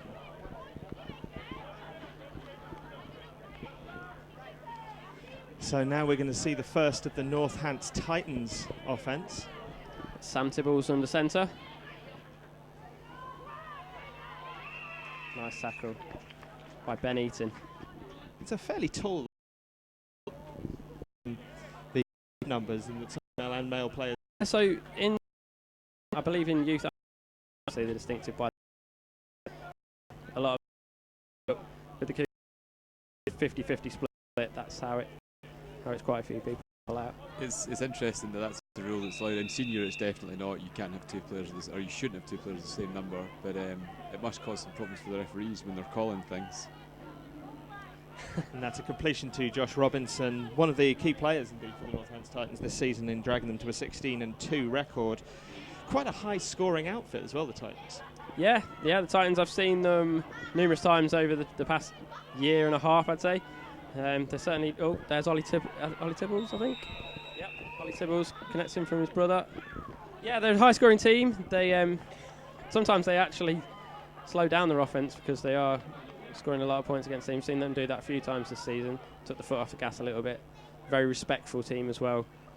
Got to give massive props to their head coach, Duncan Anderson, and Lee Tibbles. Very respectful coaches. Got a lot of time for both of them. This is not the day to slow down your offence, though. No, I don't think there's any chance of that today.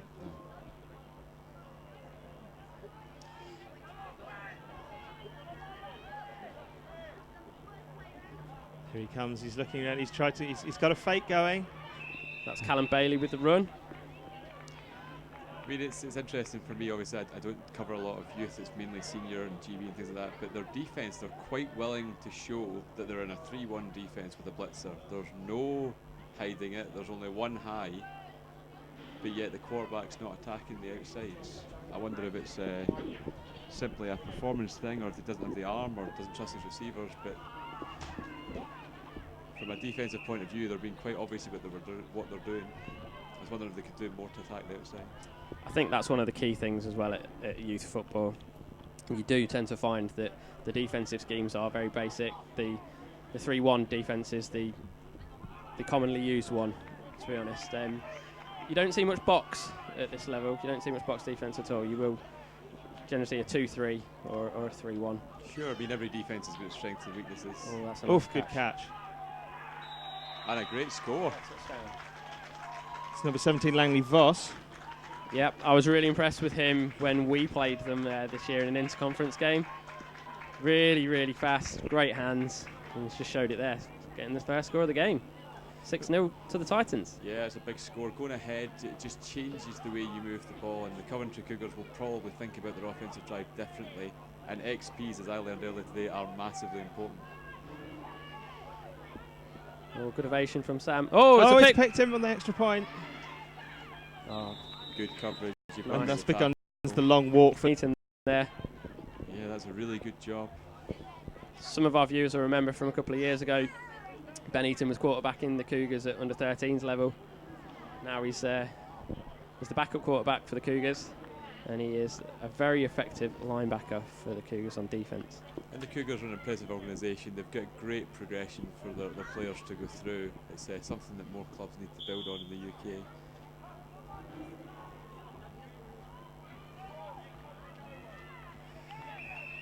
So, Alan, you having been appointed to the GB Flag head coaching role this summer, you've already taken the team to one championship. But quite importantly for a lot of teams around the league, you've also increased the opportunities for players to get a chance in the national team by increasing your own scouting as well as the trials. How much does the under-17 level and the youth level play into your thinking? Well, you know, it's one of those things that I think, with the addition of the silver lines to the development process, we need to be looking at youth and younger players to get them experience of an international level. And unfortunately, it doesn't seem that GB have a youth setup at the moment. So I'm looking to see if there are any of these 16, 17-year-olds who are potentially of a level, or not even of a level, but just a developable talent that's there that we could take and harness. We have a few areas of weakness that would be nice to see if any of those sort of shone out. It's more about the ability to be coached as much as anything at this level, and it's looking for players who are passionate about the game. And obviously these two teams are very passionate about the game, and they've already shown some flag footballing sense and some smart decisions. Just simply they're reaching across to make sure you get the first down. It seems like a simple thing, but the less experienced players don't do it. As we saw in the under-12s final just recently, had a real mixture of styles. The Chorley Buccaneers with a very sort of short, methodical game, and the London Blitz using the gifts of a quarterback's arm to try and test everyone deep. And what style have you started to adopt yourself? I'm quite in the sense of I've got three quarterbacks who are under my development just now. Calvin Tarleton is our starting quarterback for GB at the moment, and Calvin is, much like the Chorley Buccaneers, a very methodical quarterback. He picks plays that will start to have the defence thinking and move the ball slowly up the field, but that will then set up a deeper pass. I don't think you can be one-dimensional as an offence. I think you have to have a sort of game plan and then goal. I think Ben Green and James still moving with the James Mashmore. James and that's correct. They've been in the 4 out of 100% sure, but fine. They've been quite. Enzo. He's in it. Inside and pass. Opportunity to catch. In that play, a real weapon. Is one of the things. Centre. Yeah. Good catch. Right. It goes on the floor, I think, away from them, but So just for a moment, it maybe years in that Tibble's over the middle. Oh, he's free. Titans. What? yeah, that is a great response. 85% That we're peerless this year. Looks like the top. Of these things before. I don't think either. To put any of the girls. She was wide open, and she can do anything this time. Great Britain candidate of the 12, but she. he's hit Misha. In quarterback the Cougars into the people, the rep. This game be a little bit faster, and if they can do the same. And arguably no off genders in the Cougars. Ooh, He's got can we get him? Voss again with that. And I have a first in this game. And it's off. A few The drives. Huntsman Bowl back in March, and the Cougars beat the Titans. I think it was 21-0. Titans couldn't move the ball at all. This is just chalk and cheese compared to what they were doing about 6 months ago. I think at this age they're still learning so much, and they're so coachable, and they're still learning their own bodies that they can progress at a much quicker speed than the adults can. But definitely a tall, rangy squad with big hands and lots of quickness. Yeah, height's one of those things that you can't teach. They say speed's something you can't teach, but yeah, you can work at it, but height's generally something that's just a natural advantage. It's been able to use it effectively. Unfortunately, that's a tough drop across the middle there. You've got to be making that catch. I mean, you've had the benefit of playing with some tall players in your own time quite recently. Jules Holden White, what sort of difference does having an extremely tall player make to your offensive scheme? You know, it's having Jules as a tall player is terrific. He's a tall player, but the key for him is he's a basketball player, and he's used to get up to winning balls in the air, and it showed. He made some huge catches for us, and for me, entirely honestly, Touchdown. That's a nice touchdown. That was a really clever play, and as I said, they've been working that slant to the inside. They've been working it, and the guy chased inside, and it left a nice flare to the outside there. Yeah, that's great calling by Duncan on the sideline there. Really Joshua nice. Robinson with that grab for the touchdown, and the difference could end up being extra points again, and that's 2 games so far that's come down to extra points, and this one could be one if Northants can't start connecting them. Yeah, it's going to be key. I mean, back a long time ago, we lost the Kirkcaldy Bulls, and we actually scored one more touchdown than them, but we converted none of our touchdowns, and they converted all of theirs. We lost by a point. They are key.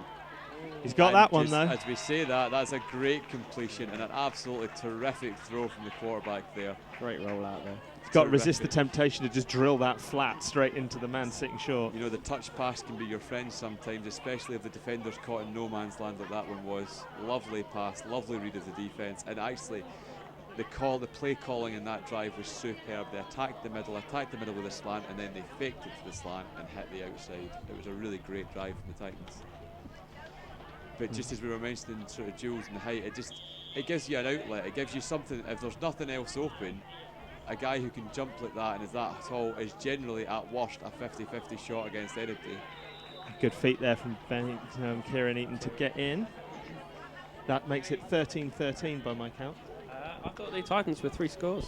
Yeah, that's probably right. I'm probably terrible at The this. Titans are 3 scores, and that's the first conversion, so that's 19-13. So, for people at home, just don't listen to me. Just listen to these other people. These are the experts here, totally.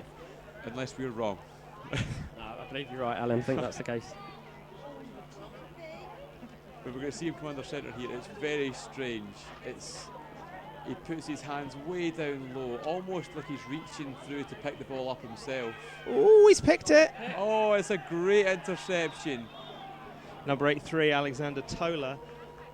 And I'm confused as to why the referees have whistled that dead there. They've taken away an opportunity from the Titans to run that back. He's been tackled. That's why the voice is loud. Just going back to James's stance there for me. I tried to coach this to James a couple of years ago, and one of the reasons he does it is he says it hurts his back when he stands up in the stance position. Now, he has been going over to the Birmingham Lions, and I believe they are trying to coach it out of him. He has been going under shotgun a lot more this year than usual, so I think they're trying to. Well, I mean, if he can't get out of the habit of doing that, then shotgun will be his friend. But under centre gives you so many more options. He needs to be able to stand and take a snap properly and just survey the defence. It will hurt him as he moves into the adult game if he can't correct that. But he's got a lovely throwing motion once he's got the ball in his hands. Again, it maybe just the adult game. It's just bizarre to me seeing such an obvious 3-1 defence shown. Flag. And that's going to be shadow blocking, I think. The player was still running in front of him while the ball carrier was running forward as well. But I don't have a great history with referees, so I could be entirely wrong. You and me both, Alan. I'm nice, but I don't win anything. No. I'm not nice. I didn't win anything today either, John. So let's. I was refrained today. Let's say that. I'm not sure from the signals what that actually meant. Well, it looks like it's going backwards. Yeah, so that if it comes 5 yards back from there, it would suggest that he's called them for shadow blocking. So the player that didn't have the ball was still running for too long after the ball carrier crossed the line of scrimmage. Although I must confess, you're allowed a couple of steps, and I don't think he was crossed the line of scrimmage straight away. I think the refs have missed one there. Just with the hands up for this one. I doubt Ben's going to go though. I don't think I've ever seen him blitz. There's nothing wrong with declaring two though. Yeah. Even faking it can make the quarterback think about it. If he can make this guy miss, which he has. Again. Oh, never seen Meshat miss so many tags. That's a lovely, lovely catch and run there. Joshua Robinson there, who scored the last touchdown. And actually, as you mentioned him faking the blitz, the fake step he took forward in the blitz there actually put him just an extra step out of position to come across and make that tackle. It might only be a yard, but it could make a difference towards the end of the drive. But that tackle, that pass, as he came up the outside there, that was just inviting it. It was either a short gain or it turned into a much longer one. Terrific play calling again. And again, the Cougars are just being so obvious with this 3-1 defence that for the play caller, it makes it quite easy to call plays. Oh, he's not got that, has he? It's ridiculous catch. Langley Voss, he's just... That ball came up, it looked like a nightmare for a second, and then very, very suddenly, Langley Voss uses athleticism to turn it into a bonus. And you know, maybe it's one of those days, if you've got to make that, if you make that interception, you're a hero. Instead, you've just given them a reception, and better lucky than good sometimes. And that's a real, if you think that you've thrown a ball there, it's nearly got picked, and suddenly you find out you've got a great play, that's a real boost for your confidence. You think you're invincible. Yeah, it's a terrific play by Langley Voss there. Just the reactions in that's terrific. It's a demoraliser though as a defender. You've done everything perfectly. He's got him. Got him there. Great sack from nice. Josh Madden there. Brilliant American football name. I played with Josh over in BritBowl last year, and I tell you, he put the wind up some real senior quarterbacks coming at him. He's a very fast kid. It's not just the speed though, it was nice control. He didn't go flying past, he made the sack. It was a great blitz. And so it looks like we're going into half-time here with the score 19-13 to the Northants Titans. Unless I'm wrong, you can correct me at any point. It's not hard to keep up with touchdowns, apparently. So I think the Cougars are in a bit of a dilemma here because they've more or less played the same team out there in the first half, not giving any reps to the girls or a couple of the lads as well. So it's interesting. Will they go with their strongest side in the second half, or will they try and mix it up a little bit? It's going to be tough. Well, I think they've got to change something, and the key really is, and this is a horrible situation because you're one score down and you don't have the ball to start the second half. And that the coin toss seems like an irrelevant choice, but at this stage, having the ball first might not have been the right decision for them in this game. I might be a little bit biased here, but I'm hoping they do bring number 4 Harry Sleeth on, because that's my nephew. So at some point I would like to see him on the pitch. Fingers crossed. I think they need to change something. I mean, you say they went with their starting lineup. That was obviously their best lineup, but at the end of the day, they're one score down. So you've got to try and change something. You've got to consider looking at other options that are out there. And I don't know many of the female players for the Cougars, but they could change a game. Well, that's it, exactly. They've got some great players in there. Lauren Power, once she's got the ball in the hands, I've never seen anyone spin as well as Lauren. Holly Milner, again, great hands. They've got a really talented squad. I really would like to see them mix up a little bit more in the second half. And part of what great squads do is they change what the defence is facing to give them something else to think about. You think you're playing your best five, but if the defence gets used to playing that best five, then they can play their game. It can sometimes be a game of matchups, and you want to try and move your personnel about to create great matchups. And maybe perhaps if the Titans have got their defence set in a way with certain players in mind, if they put someone else in, it might change the way they think about it. I mean, it's only one score, it's 6 points, this game's still wide open. One defensive stop, and it's going to be really, really interesting. I've been really, really impressed with the Titans play calling on offence. Yeah, very impressed actually. They set up the slants nicely, just quick slant, fake the quick slant, and it was a lovely set of play calling. And if they can continue that, the Cougars' defence are going to struggle because they don't seem to be adapting. So, Millie and Kelly Barrett, the coaches, were due to be in America for this tournament, so that's been cancelled. They've actually managed to get here for today. So they've just been in the huddle there. Let's see if they make some changes. That's some commitment, cancelling a trip to America to be here for the flag, but it's important to these under-17s. That's it. It just goes to show the passion that they have in the club. Looks like the Cougars are going out with the same lineup. Yeah, it's an interesting choice. Perhaps they feel that their starting lineup's still their best choice. If they can make a stop here, then they'll be right. I think as a coach, I think that's exactly what I'd be doing as well. I'd start with your strongest. Maybe sub 1 or 2 in individually rather than trying to mix it up too much. But definitely try and start with your strongest, especially as the Titans have the ball in the second half. So this first possession is going to be absolutely crucial for momentum. And we say this till we're blue in the face, and it is a giant cliche, but getting that ball in the second half, whether you stop it or score it. Looks like the Cougars have changed their defence as well. No blitz. Yeah, that's a really interesting choice. This quarterback's been doing a nice job with the blitz. I don't know if no blitz is the way to go, but hey. Good tag from Josh Madden there. Nice tackle by Mr. Madden. Nicely came across there. Very short gain. If they keep tackling like that, this could turn around quite quickly. So there, no drop back, underhand pitch to a man on the slant. I wonder who he might have learnt that from. No comment, John, no comment. I am a keen follower of the one-step drop back. It's a nice move though, and the thing is, as we've just mentioned, their defence has changed, but it's still only 3 at the front. There's still massive gaps between the 3, and if he spotted the quick slant, he could take advantage. Yeah, and he's literally done the same again. They ran that play against us this year when we played him in the conference. I must say, I think they need to make a change on the left corner. I don't like the matchup. Josh Madden covering, sorry, I've forgotten his name, Mr. Voss. Lance Voss. Yeah, I think they need to make a change there. There's a mismatch in height, mismatch. It's interesting. They've made the decision to not blitz, but they've stayed with the same 3 at the front and just put an extra safety in. The Titans have only really had 1 shot deep the whole game. Great spin move. Oh, there's a bit of a flag guard by number 8 there. He's got away with it. There you go. Joel Seeley there, another one with pace and moves.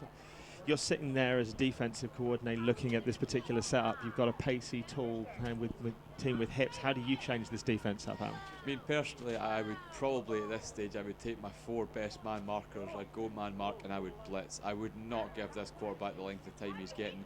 The other thing is a blitzer, just because you're blitzing, it doesn't mean it's the only thing you can do. You can still read that quick pass and go and make the tackle.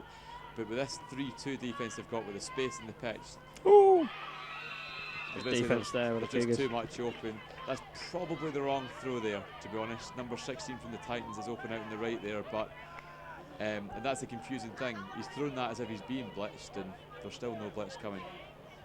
But you can't blame him for targeting Voss after the half he's had. No, terrific half of football, but you almost don't want to become too predictable, going with the same man over and over again.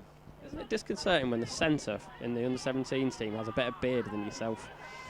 Speak for yourself, Neil. I think me and John are well equipped with suitable beards. I was referring to myself, to be honest. We just make this look easy. Yeah, swines. He's been growing this since the last time he was in the commentary booth. This drive's huge. The Cougars need to make a stop here. I don't know if this classic 3-2 defence is the way to go, but I'll be quite happily proved wrong. But again, there you go, number 5's pushing in, and the guy. Oh, Good tackle by Josh Yeah, Madden there. it's a great tackle. It puts us a second down, but if the quarterback is still playing as if he's being blitzed, he's still getting out really quickly. He just needs to take a step back and have a little bit look at the field, because when there's no blitz coming, 7 seconds is a lifetime, and there's 2 more receivers open and deeper than the original one he went for. If he just takes the time, perhaps we've been complimenting the play calling in the first half. Perhaps the play calling hasn't recognised that there's not a blitz anymore. Do you think that the quarterback's internal clock is not varying as much as the scheme that he's being given? This is the thing. I'm not. That's a flag guard. Yeah, definitely That's flag a guard terrible in flag there. guard. I mean, it can be hard to follow this game sometimes, but that was quite clearly a flag guard, and we're a fair distance away from the pitch. But no, it's difficult as a quarterback. You get into a rhythm and you work out, without even realising, you work out the speed the blitzer's getting to you and how quick they're getting there. You start to time your throws off that. The blitzer's still not coming, but he's still throwing it in that speed time. I don't know if it's that he's not recognised it or he's not fully absorbed that there's no blitz coming anymore. Still not changed the lineup either. But it's a great stop for the Cougars, and they're looking sort of vindicated to make their make their change to 3-2.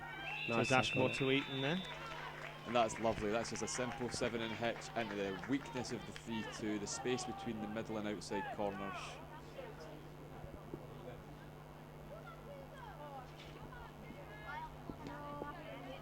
And it's interesting that the Titans didn't blitz there either.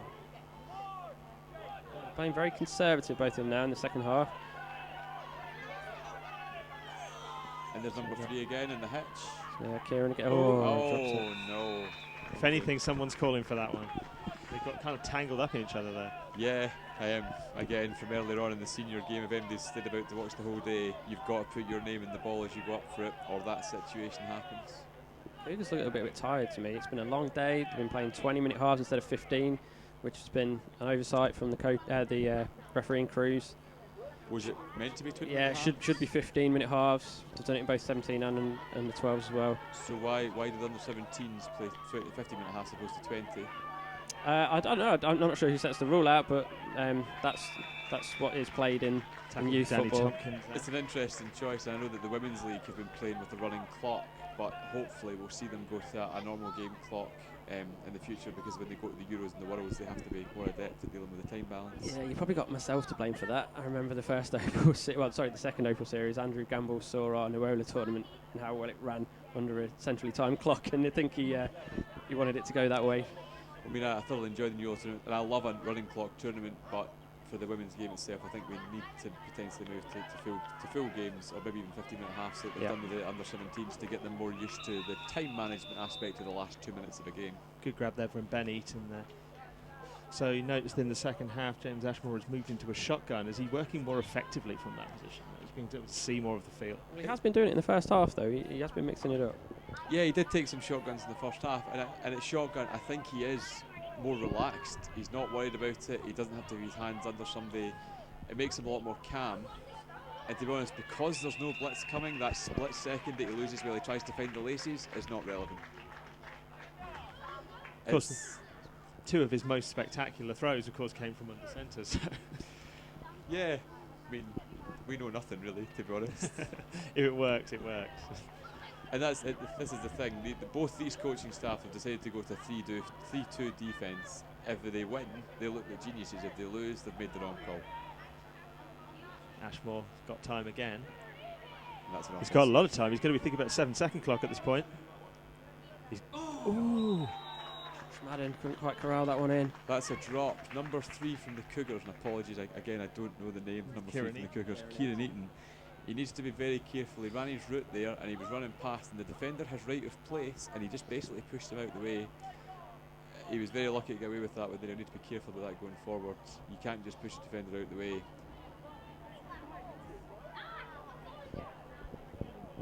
So it looks like there's a man with his hand up. We'll be seeing the return of the blitz. Finally. They actually look like they're set up in a Danish 2-2 here. He can run as well, remember? He has got a good He throw. might have to. Don't really have to pass it. Oh, he's passed it. And he's tackled. I think they got a few yard loss there. Yeah, sometimes it's difficult as a receiver. You get the ball coming to you behind the line of scrimmage, and to drop it would make your life easier, make your team's life easier, but it's just not natural to drop a pass that's coming your way. 4th down now. Cougars really need to punch this in. Once he got to the outside there, Kieran, would you have been tempted just to tuck and run it, or just try and throw it out of bounds there? They kept going backwards. It was interesting, to be honest. When he got the ball, he should just have went straight forward. Again, you get that chance to throw it. Sometimes you want to be the hero. Nice spin on it, but he's my hit it. word! Oh my goodness! Tip drill. Kieran Eaton redeems himself on that one. Absolutely. We have got a game on our hands here, guys. Great awareness, and I'll come back to it. You're better lucky than good sometimes. That was tipped through his hands perfectly. 19 all, I believe that makes it, John. Yep. Cougars going for one. See what they run out of this. And that ball came out with a beautiful looking spiral on it as well. The ball's still not been spotted in the middle of the half for quite some time. Not that it makes a huge difference, but... No, it hits him in the head. Oh no. No flag. Flag. A He's got a strange flag route on. running there. They all seem to run into the end and just stop. Yeah, it was an unusual play call. It makes you wonder if somebody misread their route. I'm really intrigued to see what this penalty is, because I didn't personally see anything that was worth flagging. But I'm not a referee. For those viewers at home wondering who the referee in the middle is, that's Lee Taylor. I'm not quite sure who the other referees Against are. the defence. Oh, Have they called that against a push in the back from the receiver? that's interesting. And if it did impact the play, then that's absolutely the right call. You've got to be looking at a Alan Young special here, I would have thought. You know, I have a couple of plays from this range, and I tell you what, I wouldn't be in shotgun at this range. I was 2.5 thinking the yards to same. throw it. See if they can connect with it. Centres needed to snap it. Mishak's in the end zone there. Oh, and that's a lovely job. Mishak had a good first half as well. It's a penalty that's absolutely crucial. This brings it out to 2019 to the Cougars now. Now, are the Cougars going to change their lineup? See, I can do addition. We talked about this half being key. It was just one stop and it was an open game. Well, they got the stop. They went down the field and they got the 6 points and the extra point, and they are now in command of this game. One more stop puts them in an incredibly strong position. The Titans are going to have to be very careful how they piece this drive together. And there's Grace back in the field, number 3 for the Cougars. A question for you, Alan. A lot of the Cougars have yet to see the field in the final here. If you were the coach of the team out there, would you be worried about that, motivation-wise, or would you? Oh, He's pick, got little it. pick. Ashmore picks it up. I think pretty much every player on the field touched that coming through. That is terrific awareness, absolutely terrific. And as I said, a stop was key, and that puts the Cougars in an unbelievably commanding position now. Another score will put them well ahead, and there appears to be an injury on the pitch. So while there's an injury, we'll take the time to go back to that question, Alan. I was trying to dodge that question. No, it's difficult because you want to keep people's sort of motivated, and you want them to keep them upbeat in the sideline. And one of the keys is you need to keep them loose and warm in the sideline, because they might need to come in. But at the end of the day, if you've got 5 or 6 players who are absolutely your key players who are going to win this game, in a situation like this, you have to stick with them if they have the fitness. And it does appear, looking at that interception, that the Cougars do. It's definitely a hard balancing act. It's Grace Conway down. Yeah, it looks like Grace is down. I'm not quite sure what the injury is. Not necessarily involved with the return. Maybe there was a collision with people trying to get to it. Big traffic in the middle there before James Ashmore even picked it up. Yeah, it was an interesting play. It's a shame to see Grace down. I'm not sure what happened to her. But and again, I just to add to the sort of rotation of players and motivation, I think if you're up front and you set the expectations with your players and you get them plenty of time in the league games, I think most players would rather your team won than they went on when they shouldn't and cost you the game. So you've got to balance that out as well. Perhaps I should have subbed myself out at QB earlier on. Of course, Alan Young, we mentioned he's the Great Britain head coach, also the quarterback of the Glasgow Hornets, who performed admirably but went down by a single point to the London Rebels. No doubt back next year, Alan. Yeah, definitely now. Definitely that we were disappointed to lose that one, but yeah, you never know. I might get benched after that performance today. Nicky Farrell is hot on my heels anyway, and he's the Chieftains quarterback, and he's a good player. We noticed over the 2 games as well, it seemed that you were desperate to get a receiving touchdown as well. I got one this season. I like a receiving touchdown, but it wasn't so much me being desperate to get a receiving touchdown. It's just quite simply that I think because I'm over 20 stone and I'm not very fast, people just don't bother marking me. I'm just slow. They don't bother marking me because I'm just slow. if I do a live quarterback play, no one bothers covering me. So, Grace Conway looks to be up and moving, and the Coventry Cougars will get the ball here. in some pretty nice field position. This is terrific field position. I'm privileged that my defence has given me this, and it opens up the playbook. You've got 4 downs from halfway into their half. That final quarter of the field, it does really open up the playbook. You can have a stab at the end zone, you can get even closer. But I was literally about to say running plays from just outside the no running zone. I'm a big fan of them, and unfortunately Grace has fumbled the snap there. Although, can I point out that Grace had a referee injury time out there? She should have left the field. Yeah, that's true. She looks like she's got. Did she hobble there? She has. Is she trying to run through this? You know, everybody wants to be the hero. Adam was wide open down the middle there. It's the wrong decision there, unfortunately, but it's much easier standing up here to make these decisions, so that is under centre. As we're both quarterbacks, we both know how difficult it is to pick the right one out at times. Absolutely. Probably more me than you, to be honest with you. So we've got now, it's 20-19 to the Coventry Cougars. They're knocking on the door for another score here in the second half. It makes me really uncomfortable No, the way that's he not takes right, that is it? snap, and that's a really bad decision. Number 83, that could have been a game Alexander changer. Towler there. The James Ashton got away with one there. Kind of tried to force it in with a sidearm, which lowers the trajectory of that ball. It does lower the trajectory of the ball, and it's greatly easier to knock down from a blitz, but as the Titans aren't blitzing, it's irrelevant, to be honest. If the Titans can stop this here, they've got away with one. Yeah, absolutely. He's looking. He's got enough time. There's a wide open, but he's got Josh him. Madden with a my touchdown. Cougars. goodness. The Cougars have done a lovely job getting open there, but the questions have to be asked of that Titans defence. Oh, flag. That'll be a 7-second. It could be a 7 seconds. If it's pull 7 back. seconds, it's just simply a loss of down and return to the original line of scrimmage. Couple of times there, we've thought that maybe not being blitz has forced him to spend too long in the pocket again. On the other hand, if you look at the position of the field for that flag, that's not traditionally where the person marking the 7 seconds would be. True. Referees conference on this. I do like a referee conference. This could just be where they're going afterwards, to be fair. They're speaking to Coach Millie Barrett just now, and that would suggest that it's against the Titans. I wonder if it's a contact penalty and they're suggesting going for 2 and taking half the distance to the goal.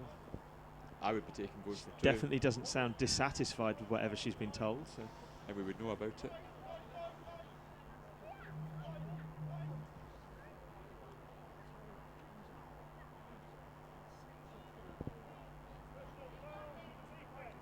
Yep, personal foul on the defence.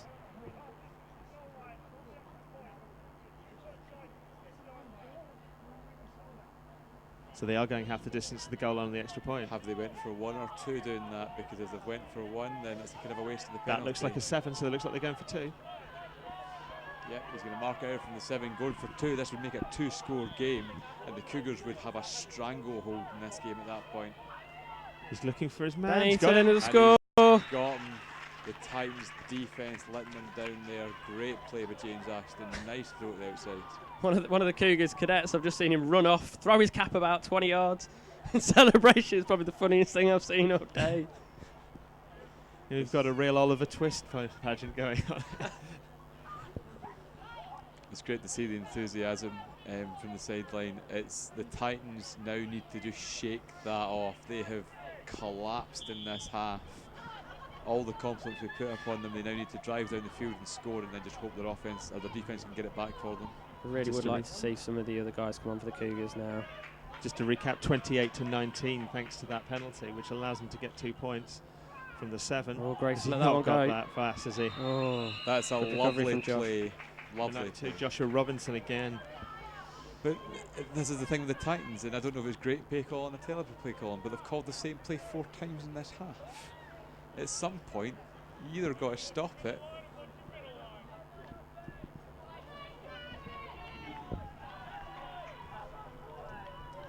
And he's gone nice, there. and oh, he's broke through. There's our Yeah, man. Oh, he's he's not scored, he caught scored, that. he's gone again. Oh, wow.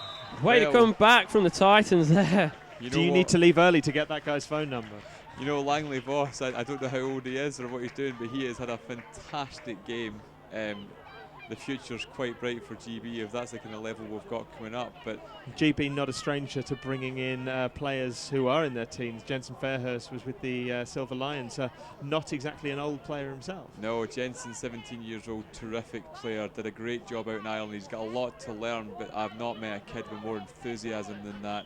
And that's what the Silver Lions is there for, to give these lads exposure and experience. I mean, Jensen's not the first, to be fair. I mean, Langley, nice job. I was criticising for them to go too much earlier on to him, but you know what? They didn't go to him for a few plays, they've come back to him. It's great play calling again.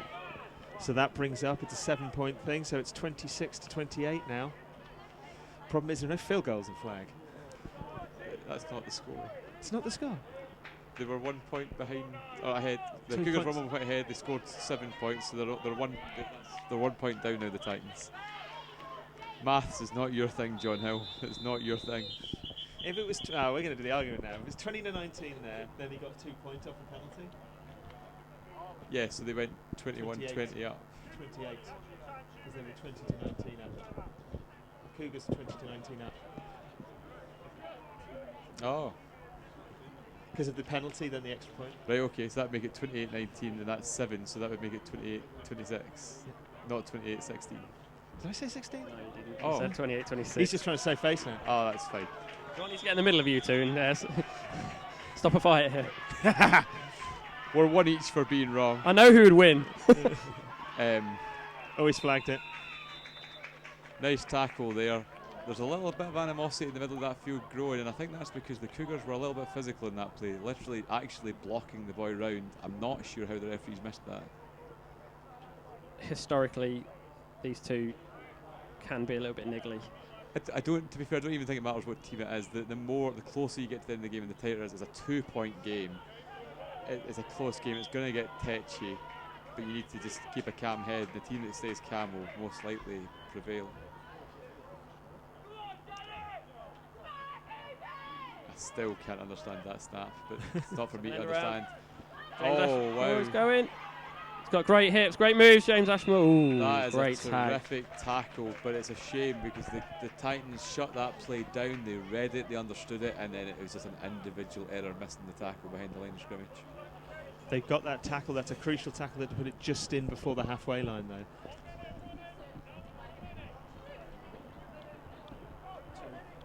Yeah, it appears that they've got. Well, I thought they had the first down, but They have now. they have. They definitely have now. It's disappointing. The defenses have been the big disappointment of the day for me in this game. They're not reactive enough to what's happening. Very static.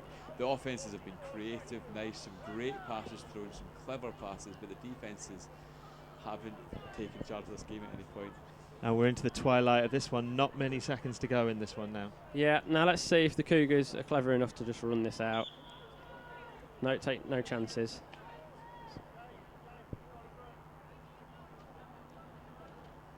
Kieran's lining up in the backfield, so it looks like they are.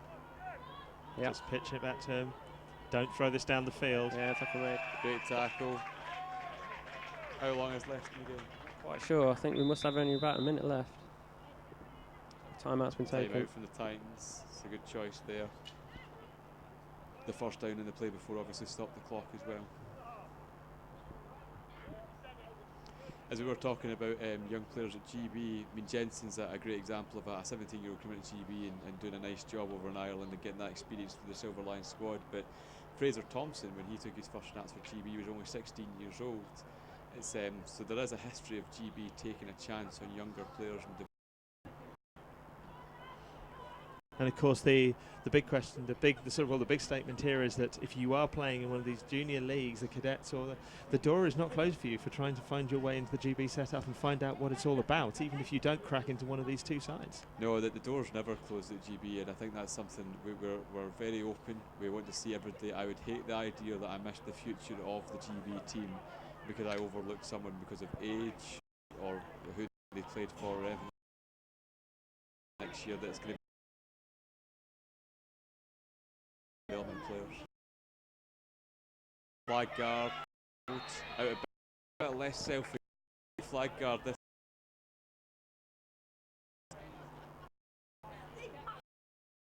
Down the middle, so if he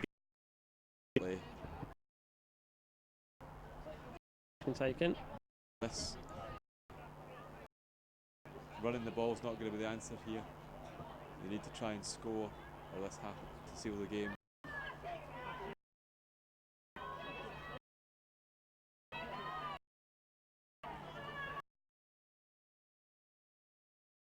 What lineup to go with? Possibly offset. Conversion from the half. Adds this idea into the game. Just running out the clock. Very interesting. Fell over. It's very interesting. The league like reflects. I mean, You just have one. And you think surely it's coming on the field thronging onto the time they get over that. Imagine the parents stood line and let this one slip through their fingers. It was interesting. You saw people like Voss and Joshua Robinson were pacey. They were great options, and they were a quick moving side, Northants. But Coventry didn't panic, and they just took advantage of the opportunities when they got them. And yeah, absolutely. And I think, even though the Cougars have won, I think Langley Voss would be my personal MVP for the game. He's been terrific. He's really been the catalyst to that Titans offence. But they're going to feel disappointed, and at the end of the day, defence wins these things. The Cougars, I criticised them for changing it to 3-2, but it worked. I criticised the Titans for changing it to 3-2, and it didn't work. So I'm half right. And we're pretty sure from the celebrations that we have the right score and that we know who won. But Alan, you possibly this is, and thank you very much for joining us and spreading your insight today, but possibly a great opportunity for you to see a lower age group. Has anyone, apart from you mentioned Langley, has anyone else stood out for you today that you might want to say subtly through this medium to maybe turn up for some trials quite soon? Well, Langley's definitely one that I think I'd like to see head along to the development weekend next March, or potentially turn up to the Super Fives, which will be announced shortly. But it's difficult. I would actually be quite keen to watch the footage back and see if there's any other players. Number 5 from the Cougars showed real ability at times, but he also showed some immaturity at times, so he might not be ready yet.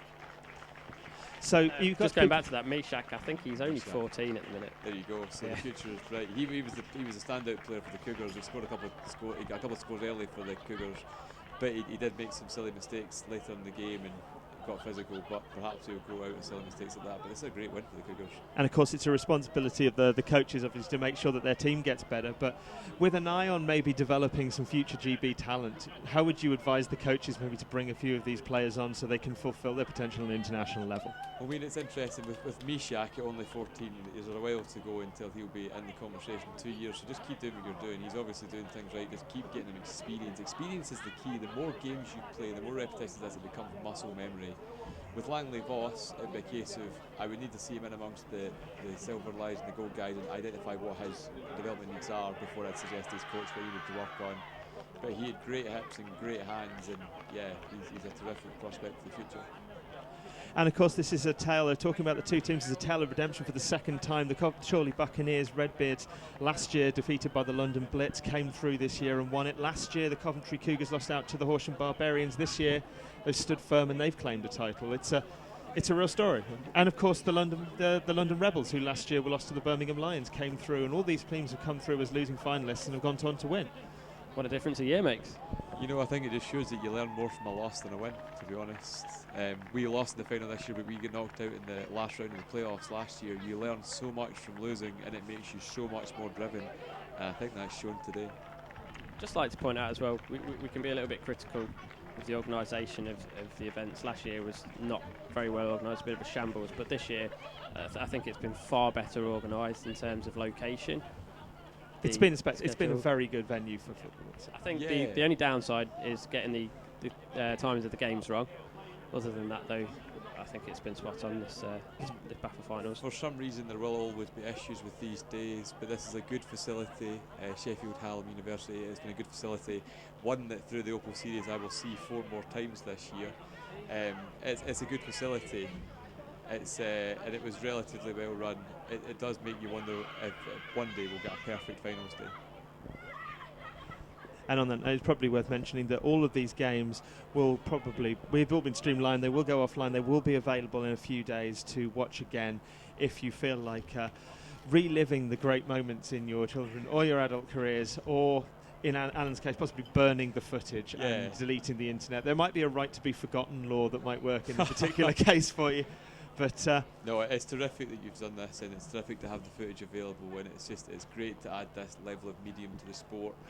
There's so many people that would like to come and see these games, but it's a long way to travel and a lot of time, and being able to sit and watch it in the house is terrific. And as me as a coach, I will re-watch this match and have a further look at Langley Voss from the adult match. I will never watch it again.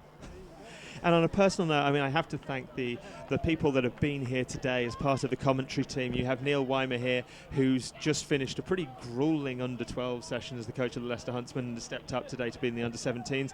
Alan Young, who was the quarterback for the Glasgow Hornets today and has stuck around. The final was around 2 o'clock. He stuck around until tonight to cast his eye and give us his insight over this under-17s match. Neil Henderson of the Chichester Sharks and Jen Mackier of the Warwick Wolverines were with us for 2 of the games this afternoon. Exceptional work. And of course, Nathan Ray and his team here have given us the live stream yet again for the second year in a row. And as I say, available for all sorts of live streaming work. We can't also forget Rudy Halfman, who has been there giving us the live updates on the Facebook page. And on a personal level as well, Steve Witter, who stepped up today and sorted out a few logistical issues with the Flag Day. And these sort of people can get lost in the mix when they're organising these big events with multiple teams. But again, thank you very much. So just looking down onto the pitch there, my nephew just crying his heart out there. He's become a national champion, and I know how much that means to him. And he didn't actually get on the pitch today, which it's a bittersweet moment. But just inside, I'm just showing a bit of pride there. He's so happy right now. It's terrific, and you know what? These guys might not have taken the field today, but they put in all the effort in training. Those are the guys that are helping the team get better week in, week out. So just because you didn't take the field in this one particular game doesn't mean that you haven't played your part in making it. It's been a long, long time since I've won a national championship, but it's something that they should be utterly proud of, and they have well deserved today. That is a team that can be proud of what they've achieved. And remember, this is a team that didn't just come in to play an exhibition match. The Coventry Cougars arrived in this tournament with a 17-1 record, and those are games that all of these players have played a part in. Yeah, absolutely. And you know, it's not even just on the field in training, and it's the same with the Hornets. We sometimes overlook the players that don't get much game time because they all help at training and help us get better, and that will be the case for the players that haven't played today for the Cougars as the Titans walk up to get their medals now. Here we have the finalists, the Northants Titans, collecting their medals. This feels like a long walk, but it's, you know, the silverware's nice. The goldware's nicer. It's definitely a tough walk to make, but you know what? These guys have got to go with their head held high that they're the second best youth team in the country right now, and for large parts of that game they had control. Interesting story about the Northampton Titans as well. The coach, Duncan Anderson, he actually ended up playing flag and developing this youth team based on a tweet that we both shared on Twitter. He was asking me about his son playing ball, and the son came over and played a couple of games for the Huntsmen in our development year. He ended up playing for the Titans, and off the back of that then developed the Titans youth team just because he wanted his son to play. So he's really pleased for him. Really great guy. And Lee Tibble, so... No, it's nice to have a good story like that, and it's a great reason to do it. You want your son to be involved, and there's nothing nearby to get involved. It's terrific. I mean, if you look at last year's adult champions, the Birmingham Lions, they got involved because they wanted to keep Tristan Varney involved in the sport. It doesn't matter what your motivation is, as long as you put the effort in and you enjoy it, and it gives you results like this today. And second place sometimes feels horrible, but you know what? It's still a hell of an effort. Yeah, the bridge that the Titans have gapped since the Huntsman Bowl, which early March, to this, it's been amazing, really. I'm really impressed with how well they've come on. You know, I'm impressed with the whole Titans organisation, to be fair. I mean, even the adult Northants Titans 2 years ago couldn't make playoffs. This year they just narrowly missed out and being here at final instead of Victoria Park Panthers. So that organisation is doing something right. Yeah, they are. They're It's one of those things that the Titans is one of those organisations that seems to have a lot of teams but seems to build them sustainably. It's so easy when you set up a number of different teams too quickly to spread yourself massively thinly. Yeah. You don't want to be turning around in one day and having 5 teams playing in the same league at a sort of low standard because you haven't spread the team's quality out. No, absolutely, and I think it's key not to just build quantity but to build a massive quality.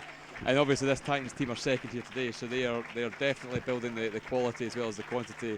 There are other organisations that have various numbers of teams and boast large numbers of players, but none of them have been here this weekend to enjoy the fruits of their labour. So it is difficult, but you never want to turn anyone away.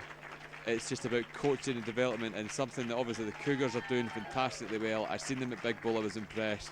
There's Banjo Barrett wiping a tear out of his eye. He puts a lot into that. He's had a tough year. I was just about to mention that, actually. I was just about to give a special mention to Mark. Mark's actually recovered from bowel cancer this year, and for him to even be out on the sideline, we weren't even sure that he was going to be able to do that a few months ago. Visited him in hospital. He was not looking well. He is a genuinely lovely man as well, so I'm really, really pleased for him and the rest of the Barretts, Mandy, Millie, Kelly, all of them. I mean, I've had my run-ins with Banjo in the past, but there's no doubt about it. He loves flag football. He loves this Coventry team, and he gives it his all. And the fact that he's here today is a blessing in itself. And fair play to him. What an effort by this team. Here we go.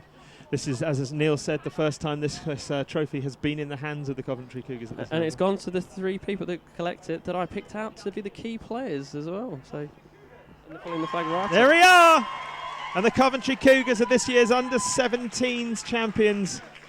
Look at the smiles on these faces. And unlike the Rebels, they did not drop the plate. So didn't the Birmingham Lions do that last year as well? We're now 2 for 3. No, when you get to that age and your fingers start to go, those plates can seem awful heavy. And congratulations to the Coventry Cougars. Cannot be easy losing finals and getting so close with the talent in that organisation. They must think that they're good enough every year. If you don't do it, you start to doubt what's missing, but you plug away, and here you are in a field in twilight picking up that lovely trophy. It's really easy to sort of just throw the towel in when you've lost a couple of these national finals, but they've shown the character and resistance to come back, and their just desserts have been had. They've won it. It'll be interesting to see if they can maintain it with some of their key players moving up to adult in the next season, but that's a year away. Let them enjoy the Tigers now. Well, this is going to be us for this year, and again, thank you to everyone who's caught us on stream today, and thank you to everyone who reads this back or listens to it back or watches it back over the next year. I got there eventually. All sorts of things you can do with this. You can fold it into some sort of origami or something. But thank you very much to everyone that's tuned in to us and everyone that's helped out, and especially to our 2 commentators for this game, Alan Young and Neil Weimer. Alan's got a lot to think about, I'm sure, and Neil's going to be back to coaching possibly his own trophy-winning side next season. I'm not sure we're anywhere near ready for that. Obviously, last year we went from being in the under-13, so the guys that moved up this year, they're all quite young still, so probably got another couple of years yet till that's the case, but fingers crossed if they keep going at it, hopefully we'll be back here. Well, Alan, Neil, thank you very much, and this is Pulling the Flag and Nathan Ray Productions, and thank you very much to BAFA for giving us the opportunity to do this. We're signing off for another year. Hope to see you soon, and enjoy your off-season if you get one.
People